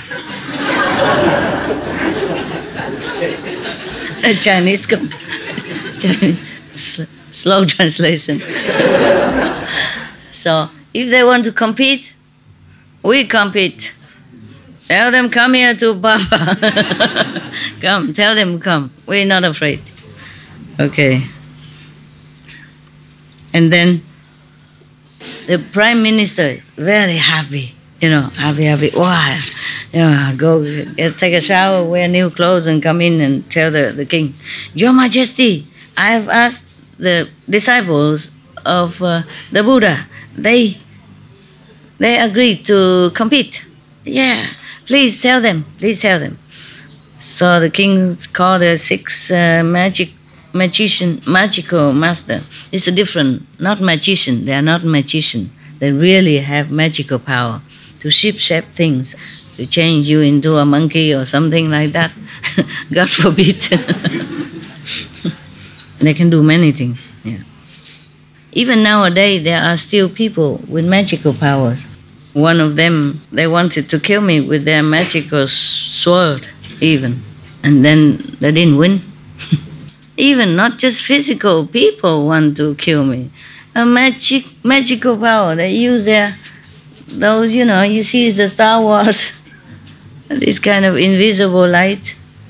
They can just sit here and send a knife to you. And then you die. Ordinary people would die. Many of such things, not just one time. Just by the way, I told you, because there are really magical powers still. The people who are born with it as well. And then they train themselves more, their mind, they concentrate on these things, then they become adept at it. They can kill you from distance. They don't have to see you. Not to talk about, I'm always exposed into the public, in the public's eyes. In Taiwan, I have to go out and talk to people every weekend, every Sunday, because every weekend thousands of people come all the time. Up to 40,000 when I last see them. Yeah, including outside people also. At that time, only inside people come. And then later, more people come from outside because after the retreat, everybody can come. It was New Year, so more and more people. Understand the tremendous task of building new toilet, renting more parking space, making tent, cooking for tens of thousands of people like that. It was very difficult job for everybody. Yes. But in Taiwan, we have more people, no problem. But why I tell you this? Why? Oh, magical power. They do have magical power. And then later, that person couldn't kill me, so she became disciple. Thank you very much. Yeah, because she knows, tested, like chakra God tested me like that. Don't even tell me. If you want to test somebody, say, Master, I'm going to send a knife to you right now. Be prepared. No, just sit in the audience like that and then just do it quietly. And there's another boy and another. I just know, and I can write 1,000 books. Now you know. Okay? Yeah. If outside people, they do it in different way, you might be able to run away. But this magic, if they use magic to kill you, it's very difficult to run away. Unless you have merit to protect you. Or the gods protect you. They do protect me a lot. But you never know, if the karma is too heavy, the bullet might run into me, from the hunters even. Yeah. So you never know. Never know. Okay, so the king tell the 6 magical masters, their master, high priest of their order. Yeah, that okay. Someone, the monk, already accept. Yeah, you go and prepare, and then I allow you 7 days. After 7 days, you will compete with each other. So the 6 magical masters say, Your Majesty, we should post notice to all the countries so everybody can come and have a look. The king said, okay. At that time, Save country has 18 million people. That's very big for that time. Eh? They have rules, they have regulation of communication. They're using drums, yeah, for communication. Just like the Indian in America, they also use that, yeah? Or they use smoke, but they control the smoke so that it come in different shape and different intervals, yeah. They control the smoke so that it come up and then it stop, come and stop. So like that, they send the signals to other tribes, other people from far away. At that time, they didn't have mobile phone, did they? I guess not. You know everything. So the rules of the communication at that time is like this. If they want to gather, people in some place, then if all the citizens hear the sound of brass instruments, yeah, like brass drum, or maybe cymbal or something, then only 12 million people come. If they hear silver drum, then 14 million people should come to the capital, yeah? And then, but at that time, they use a golden drum. So all the country people will come, golden drum, okay? And then the king ordered to prepare the platform for competition, yeah. And of course, it's very beautiful, They hang in curtain, banners, and canopy to take care of everybody's coolness and all that, yeah. And then on the days, it's very magnificent. And then king and all the officials and citizens came out. The whole royal family came out, and then the citizen came out. Yeah. The king sat very high.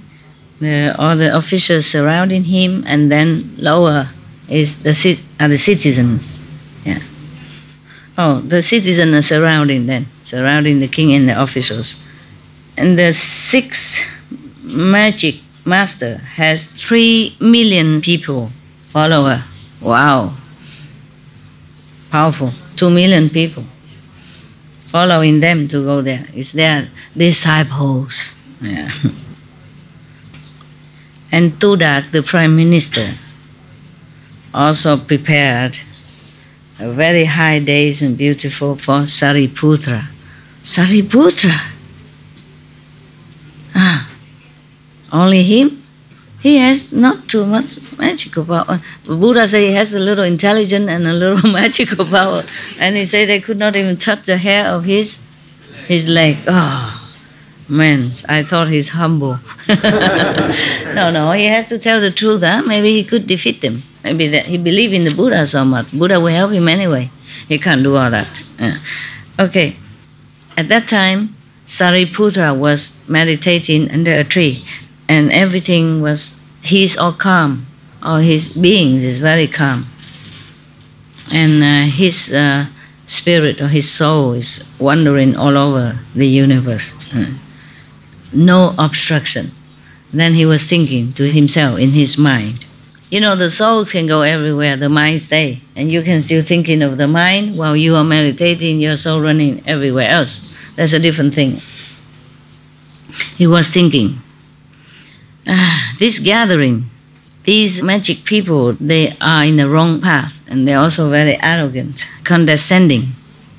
How am I going to even, convert them? How can I convince them to change their wrong view?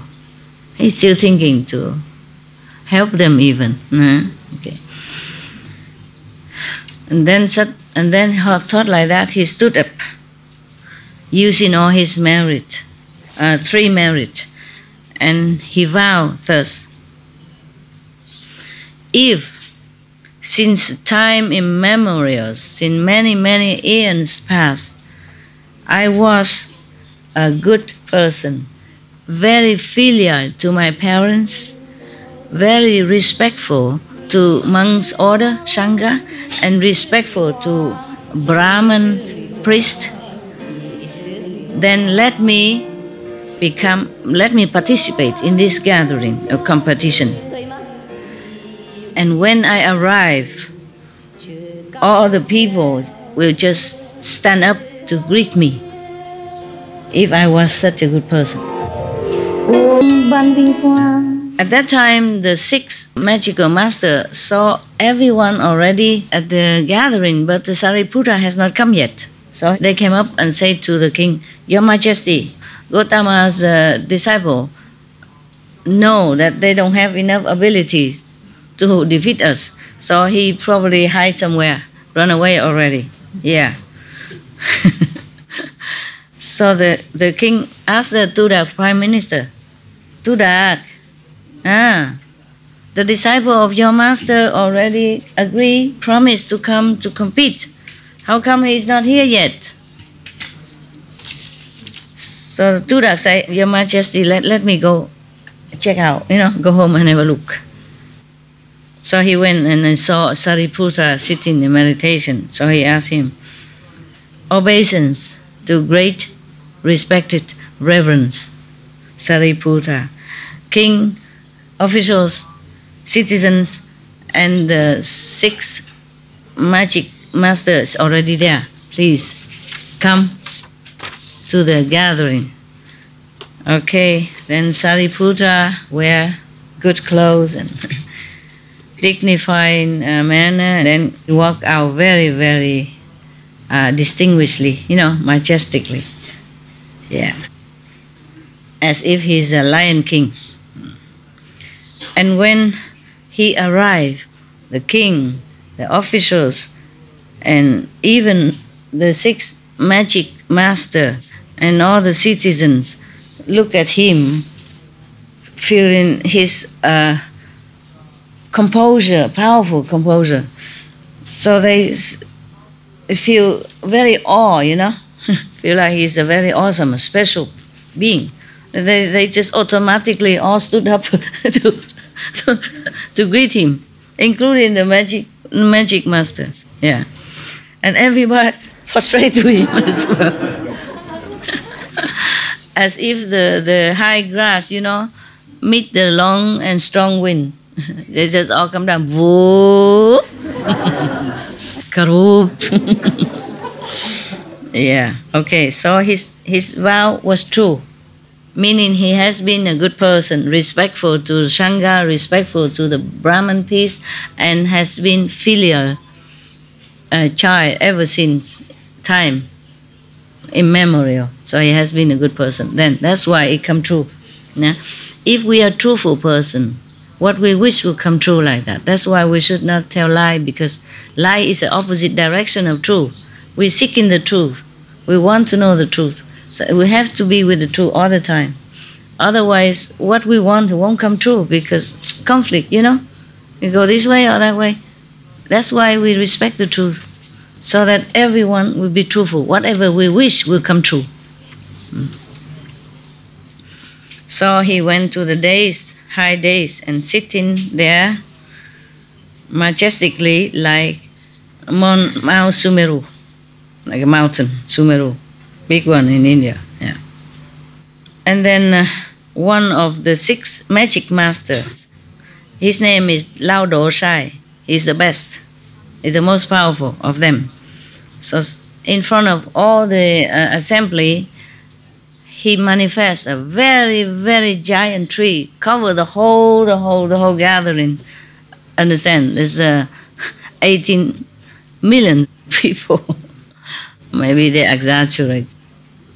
Where do 18 million people sit? Huh? I saw some, like the Pope come and about 2 million people or something is already incredible. It's too big. Yeah, they say 2 million, but I'm not sure. For example, so big already. 18 million people, maybe 18,000,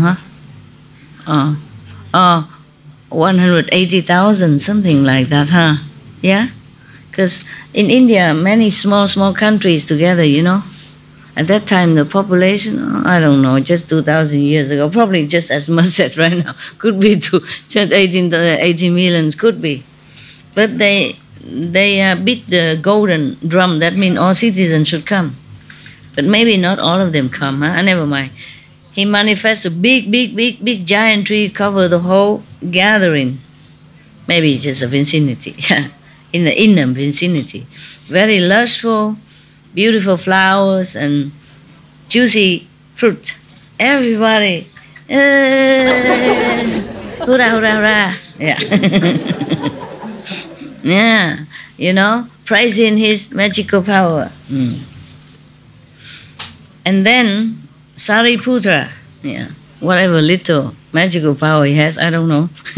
He used his power to manifest a very, very strong typhoon. Uproot the tree, throw it down,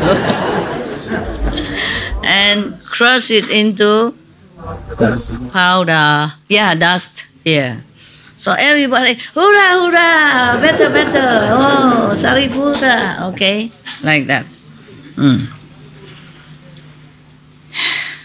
And then they praise Sariputra. Yeah, good, and the other one, no. Okay. And then this one, Lao Dosai, the magical number one first, the best one. He manifests the pond, a big pond, and it's built with the 7 precious jewels. Yeah. And inside, the walls are made with the 7 jewels, and inside a lot of flowers. Everybody, hurrah, hurrah again. Whoa, beautiful. And then Sariputra manifested. He even has power. I didn't know. I thought the Buddha said he has only little power and little intelligence. Maybe modest compared to Manjushri, maybe he has too little. But he could even manifest all this. He manifests a big white elephant. Okay? Has a 6 tusks. Normally elephants have only 2 tusks. This one has 6. Wow. Every tusk of the elephant had 1 pond of lotus flower. On each of the flower has 7 fairy from the heaven, fairy ladies. And then the elephant slowly go to the ponds of Lao Dosai. He use his trunk, suck out all the water. Must be very big elephant. Yeah, magical power. They can do it. They can probably use just a straw like this. It up, yeah.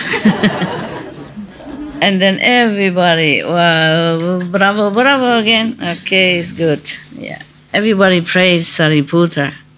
And Lao Dosai, the magic master, manifests again. A very big mountain.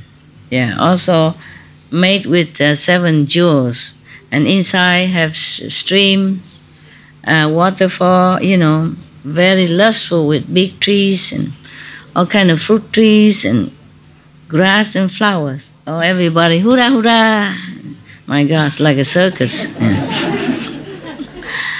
And the Sariputra manifests many diamonds, divas, they're very strong. It's like Hercules, yeah? Something like that. Many of them. They just stay far away. They just use the bat to point at the mountain, and that mountain became Dust. Became baby powder. Something like that, yeah. Oh, everybody, blah, blah, blah, again, Sariputra, Sariputra, Sariputra. Something like that. I guess. Okay. Lao Do Sai, the number one master magic, manifests a very big dragon with 10 heads. Yeah. And fly onto the sky, raining down a lot of jewels. Yeah, also thunder and blitz and everything. Everybody scared, but hurrah, you know. They know it's just magic, so they are very scared, but hurrah. And then Sariputra, was it thirst I have heard also? And is it a true story? I think yes. Somebody must have seen it. Not everybody can see it, you know, unless the Buddha want them to see. Otherwise, these things are not like material thing. So sometimes if people meditate a lot, they can see. You know, like some of you see things that other people sit next to you don't see. And then they tell it to Anand, and then Anand tell us. Okay. Then Sariputra manifested big ego, big. Yeah. And the claws are like iron. The bird came, took the dragon, tear it apart, eat it up. God, must be very big bird.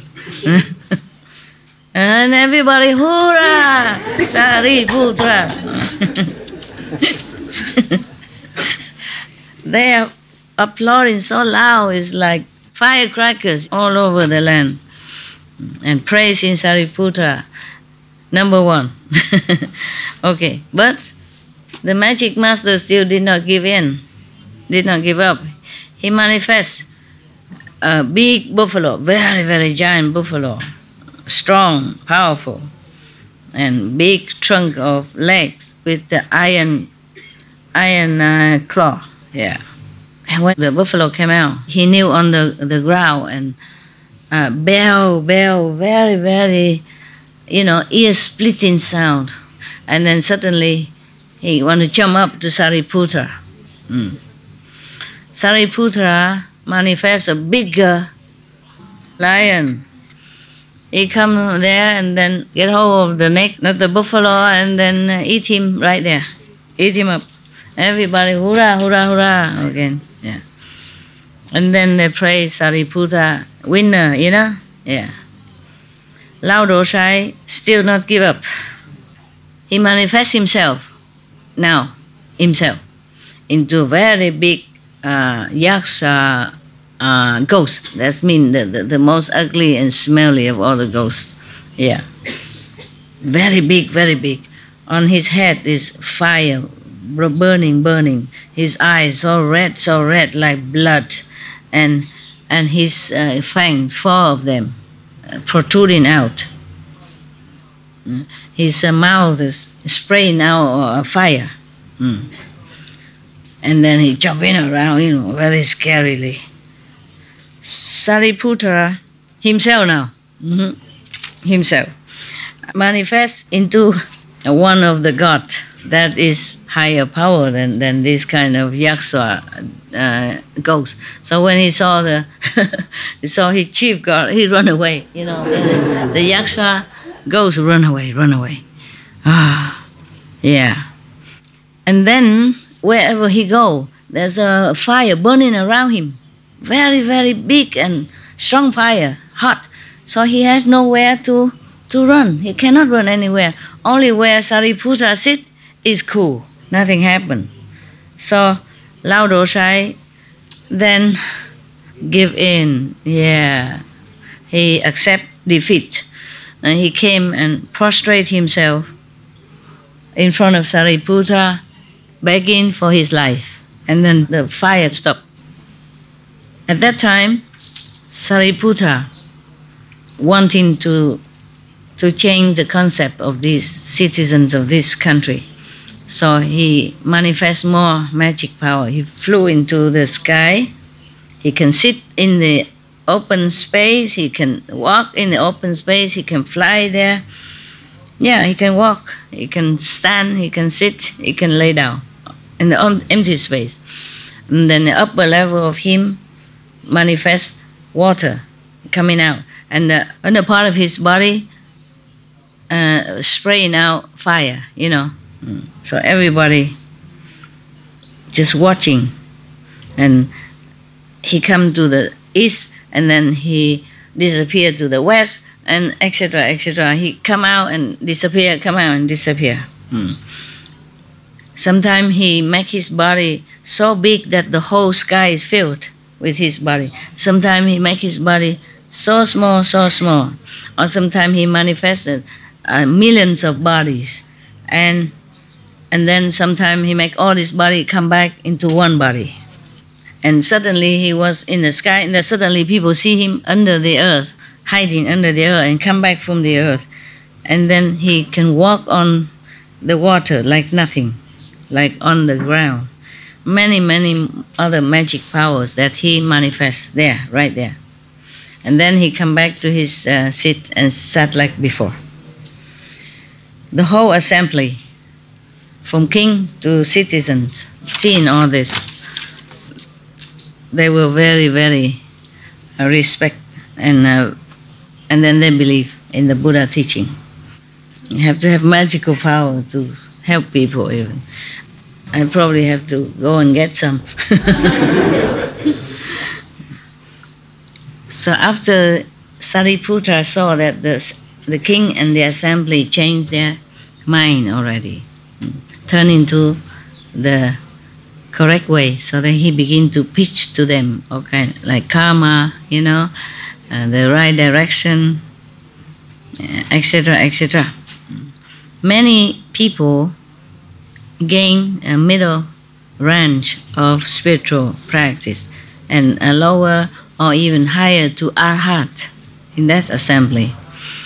3 million followers of the 6 magical powers turn their heads and go to become disciples of Sariputra, become his disciple, monk disciples. Everybody became monks. 3 million. I just say maybe 30,000, who knows? It's a lot already, yeah? Oh, we take a rest. Too much fighting, I'm tired.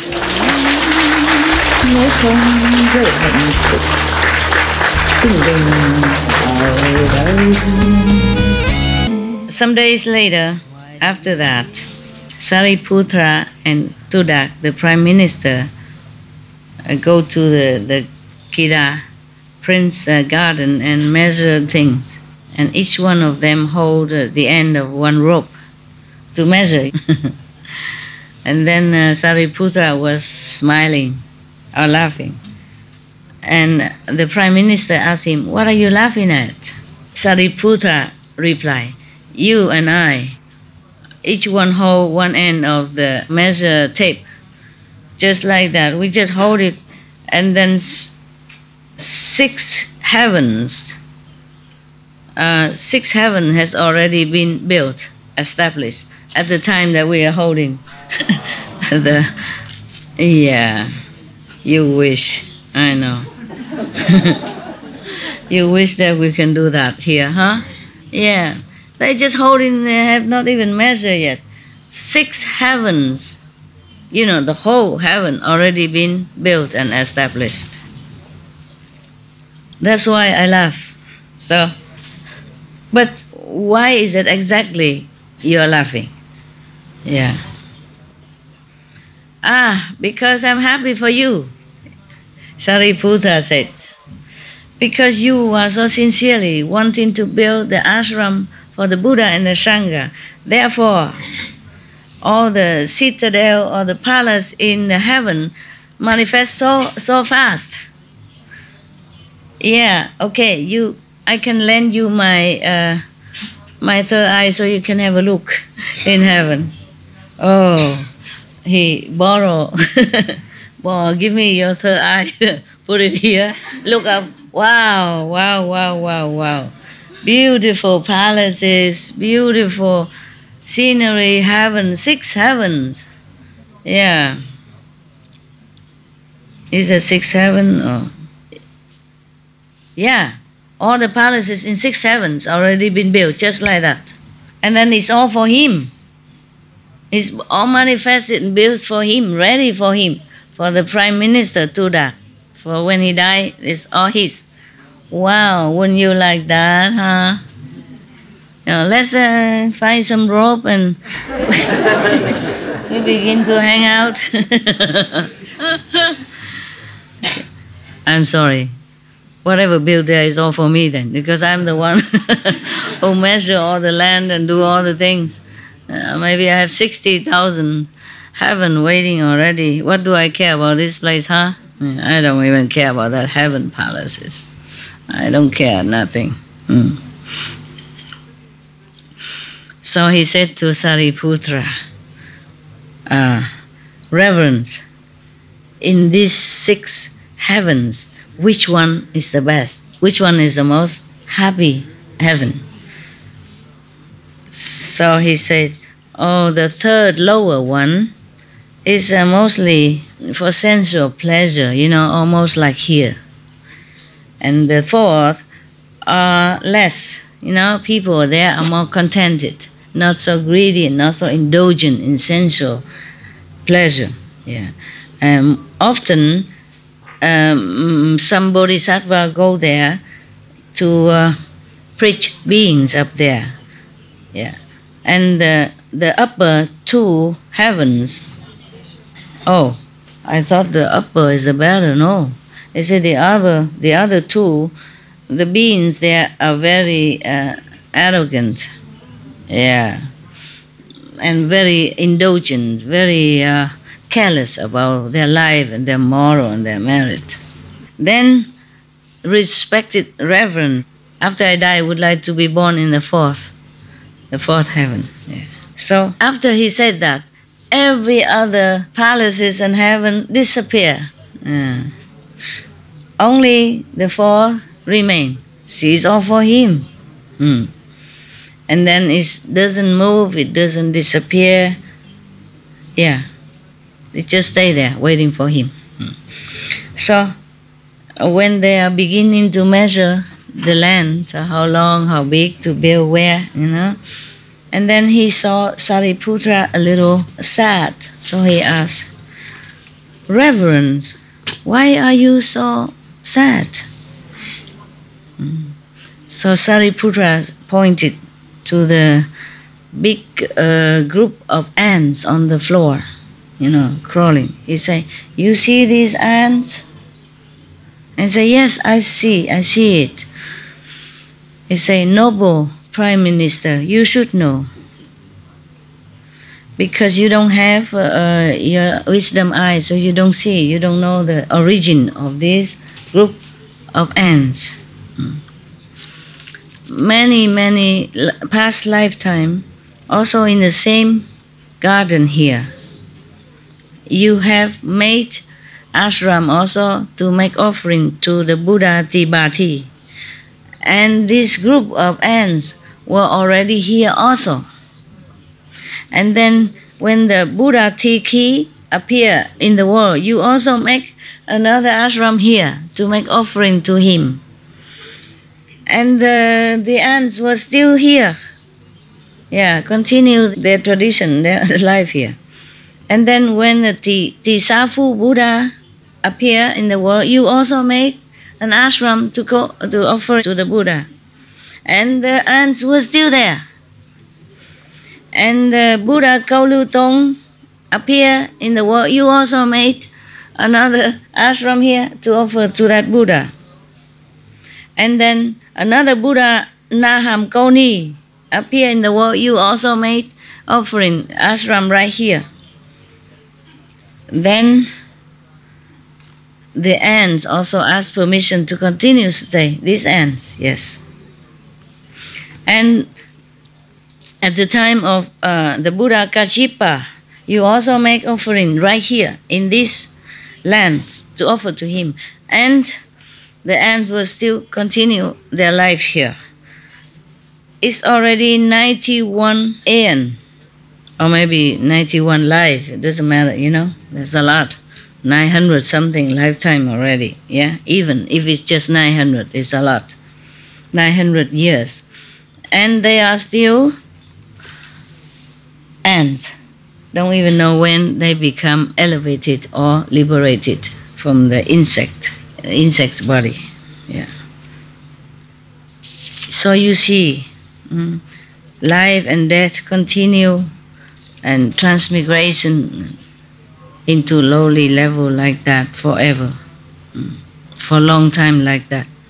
And still now the Buddha Shakyamuni arrived, they're still here. Yeah. But not many people know how to wake up and request or inquire or aspire to the truth, to become liberated.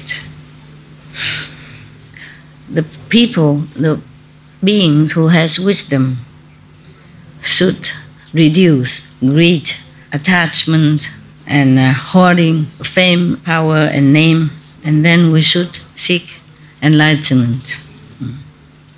After Tudak heard that, he cried and cried and cried so much. He feels sorry for himself and sorry for other beings, that they're so ignorant and maya in transmigration, in the wrong path, in suffering like that, because a little bit of fame and gain, life after life, never get out of transmigration.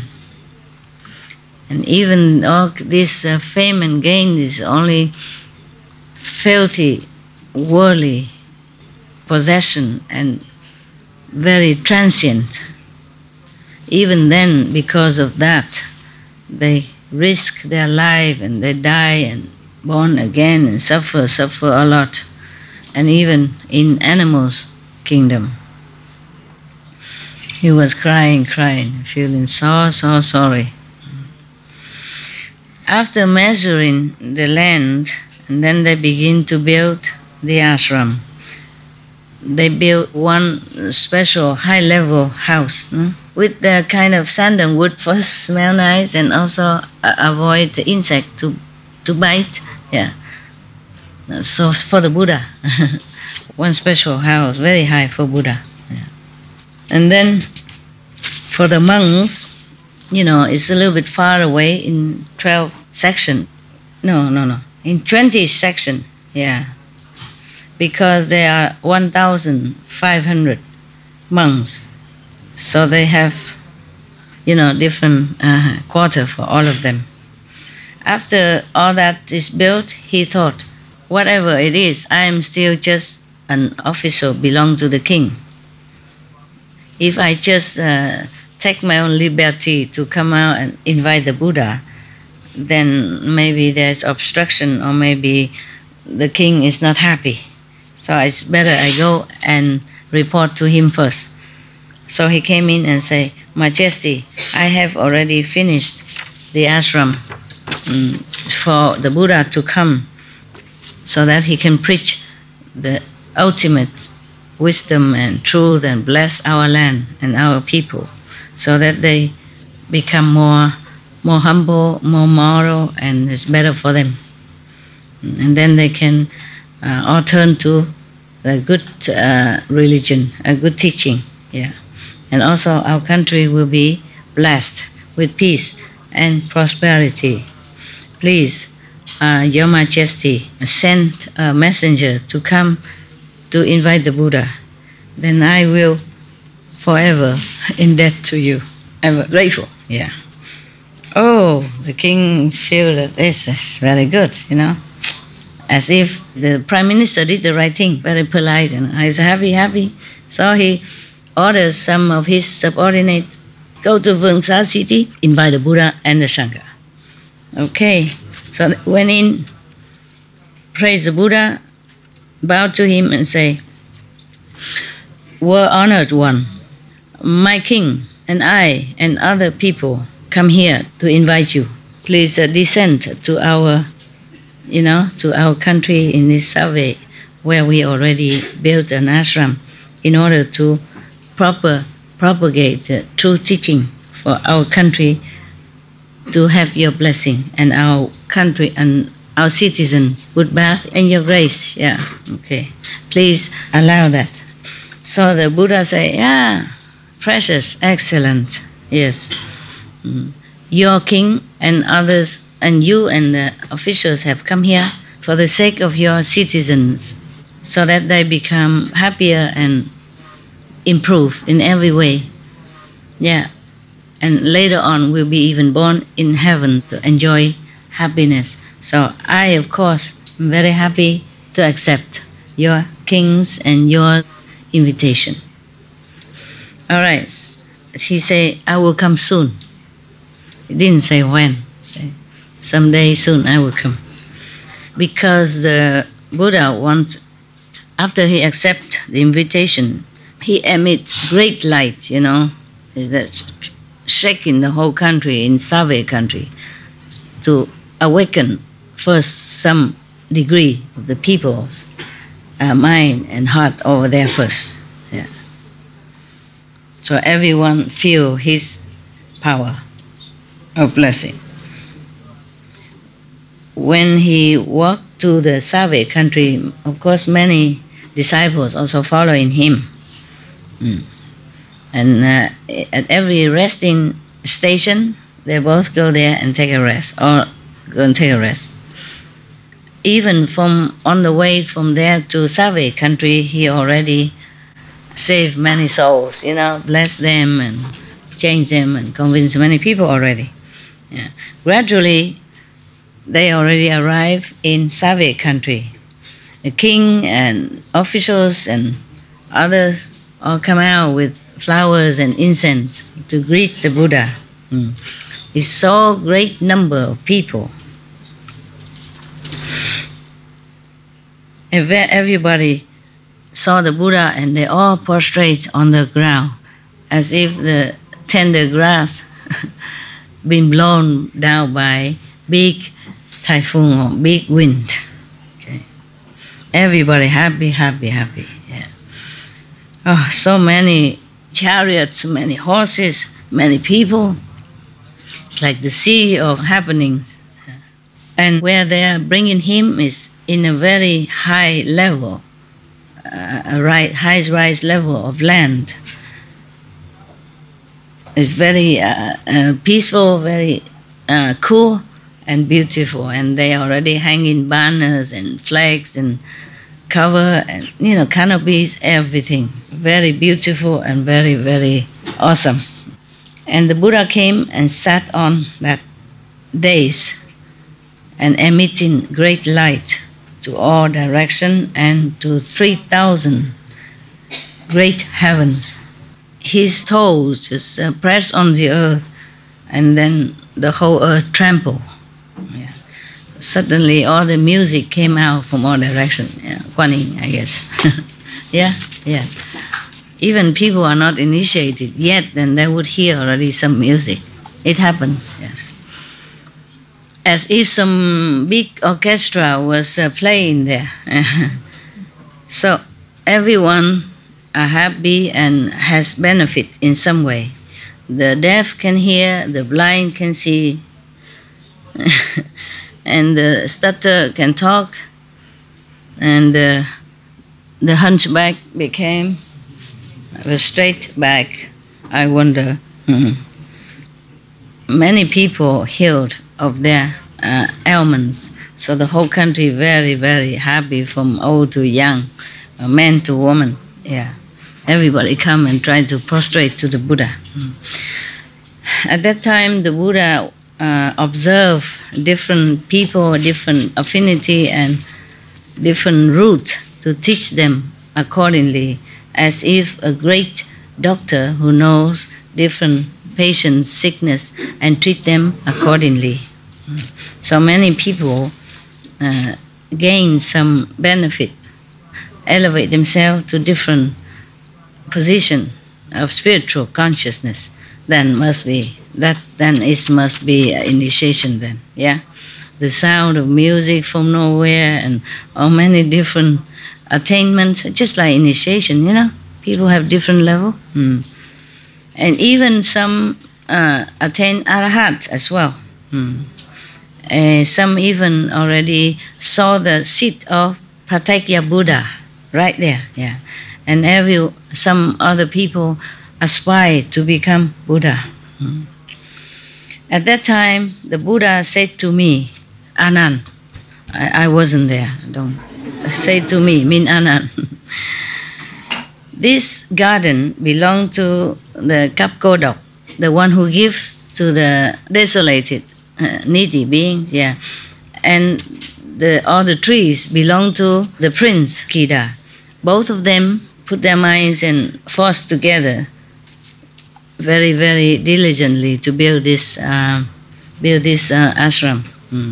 So I think we should write out there. There's the trees are from the Prince Kida, and the land is from the Kapkodok, noble prime minister, so that the people in a later generation know that. So Anand say, yes, word honor one, I will obey your command. And then everybody prostrate to the Buddha and retreat, go home.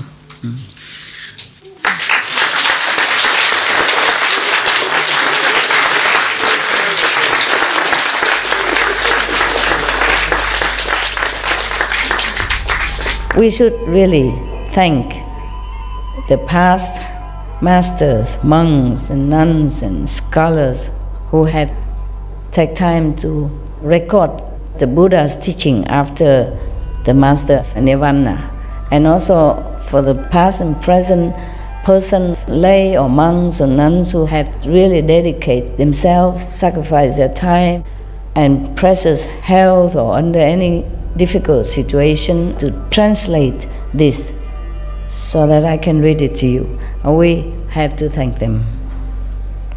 And may they be blessed forever by all the Buddhas.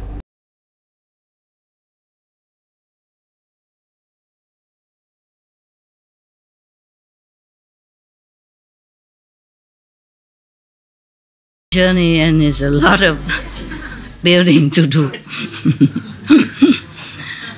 Yeah, because he first put go wherever he can put first, and wherever the trees, sometimes bushes are difficult, so he left it until the last minute.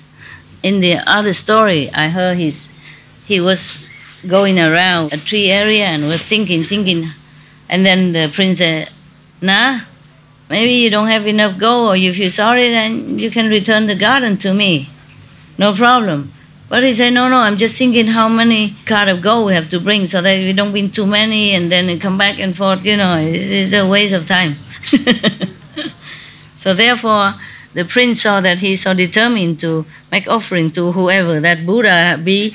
So he said, he asked who is the Buddha, and then he explained that and that. And then he said, okay, then the trees I offer to Buddha, you don't have to put gold around it. Yeah, it's cooler, right? Cooler to sit under the tree on the earth instead of on the gold. I wonder how big is the garden. Must be very big, 1,000 something people. At least it's as big as this, huh?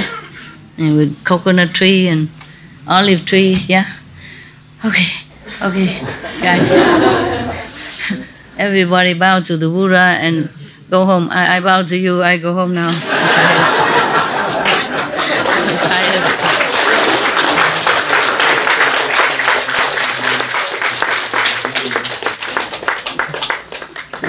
I go, okay. Very interesting.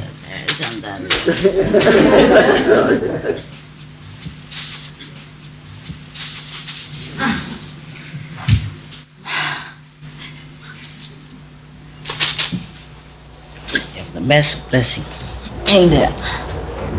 Oh, this is a pleasure of getting old. Yeah. This is one of the 4 noble truths. I manifest right there for you. Yeah. Thank you.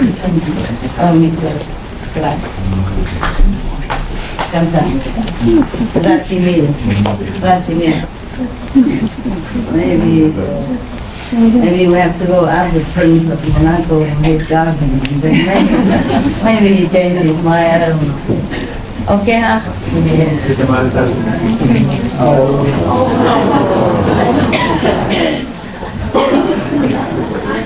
The old age, they just descends on you. They don't even tell you, you know. And suddenly you wake up and you feel, I'm old. All the bones will tell you. Yeah. Okay. Thank you.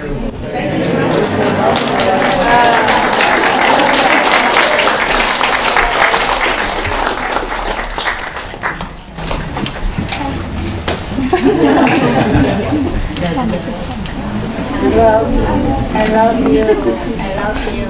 I love you.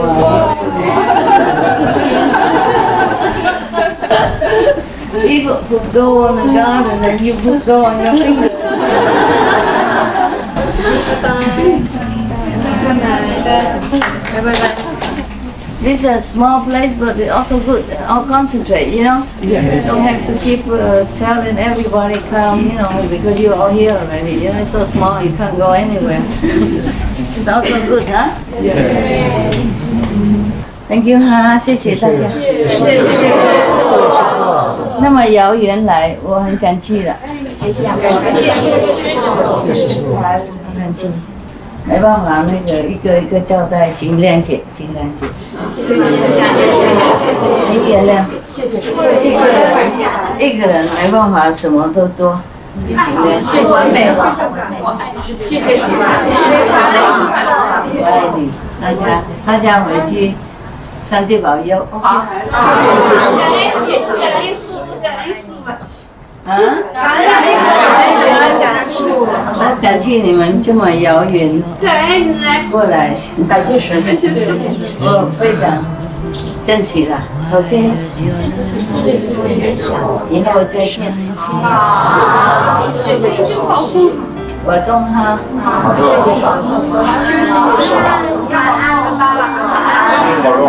祝永远年轻漂亮。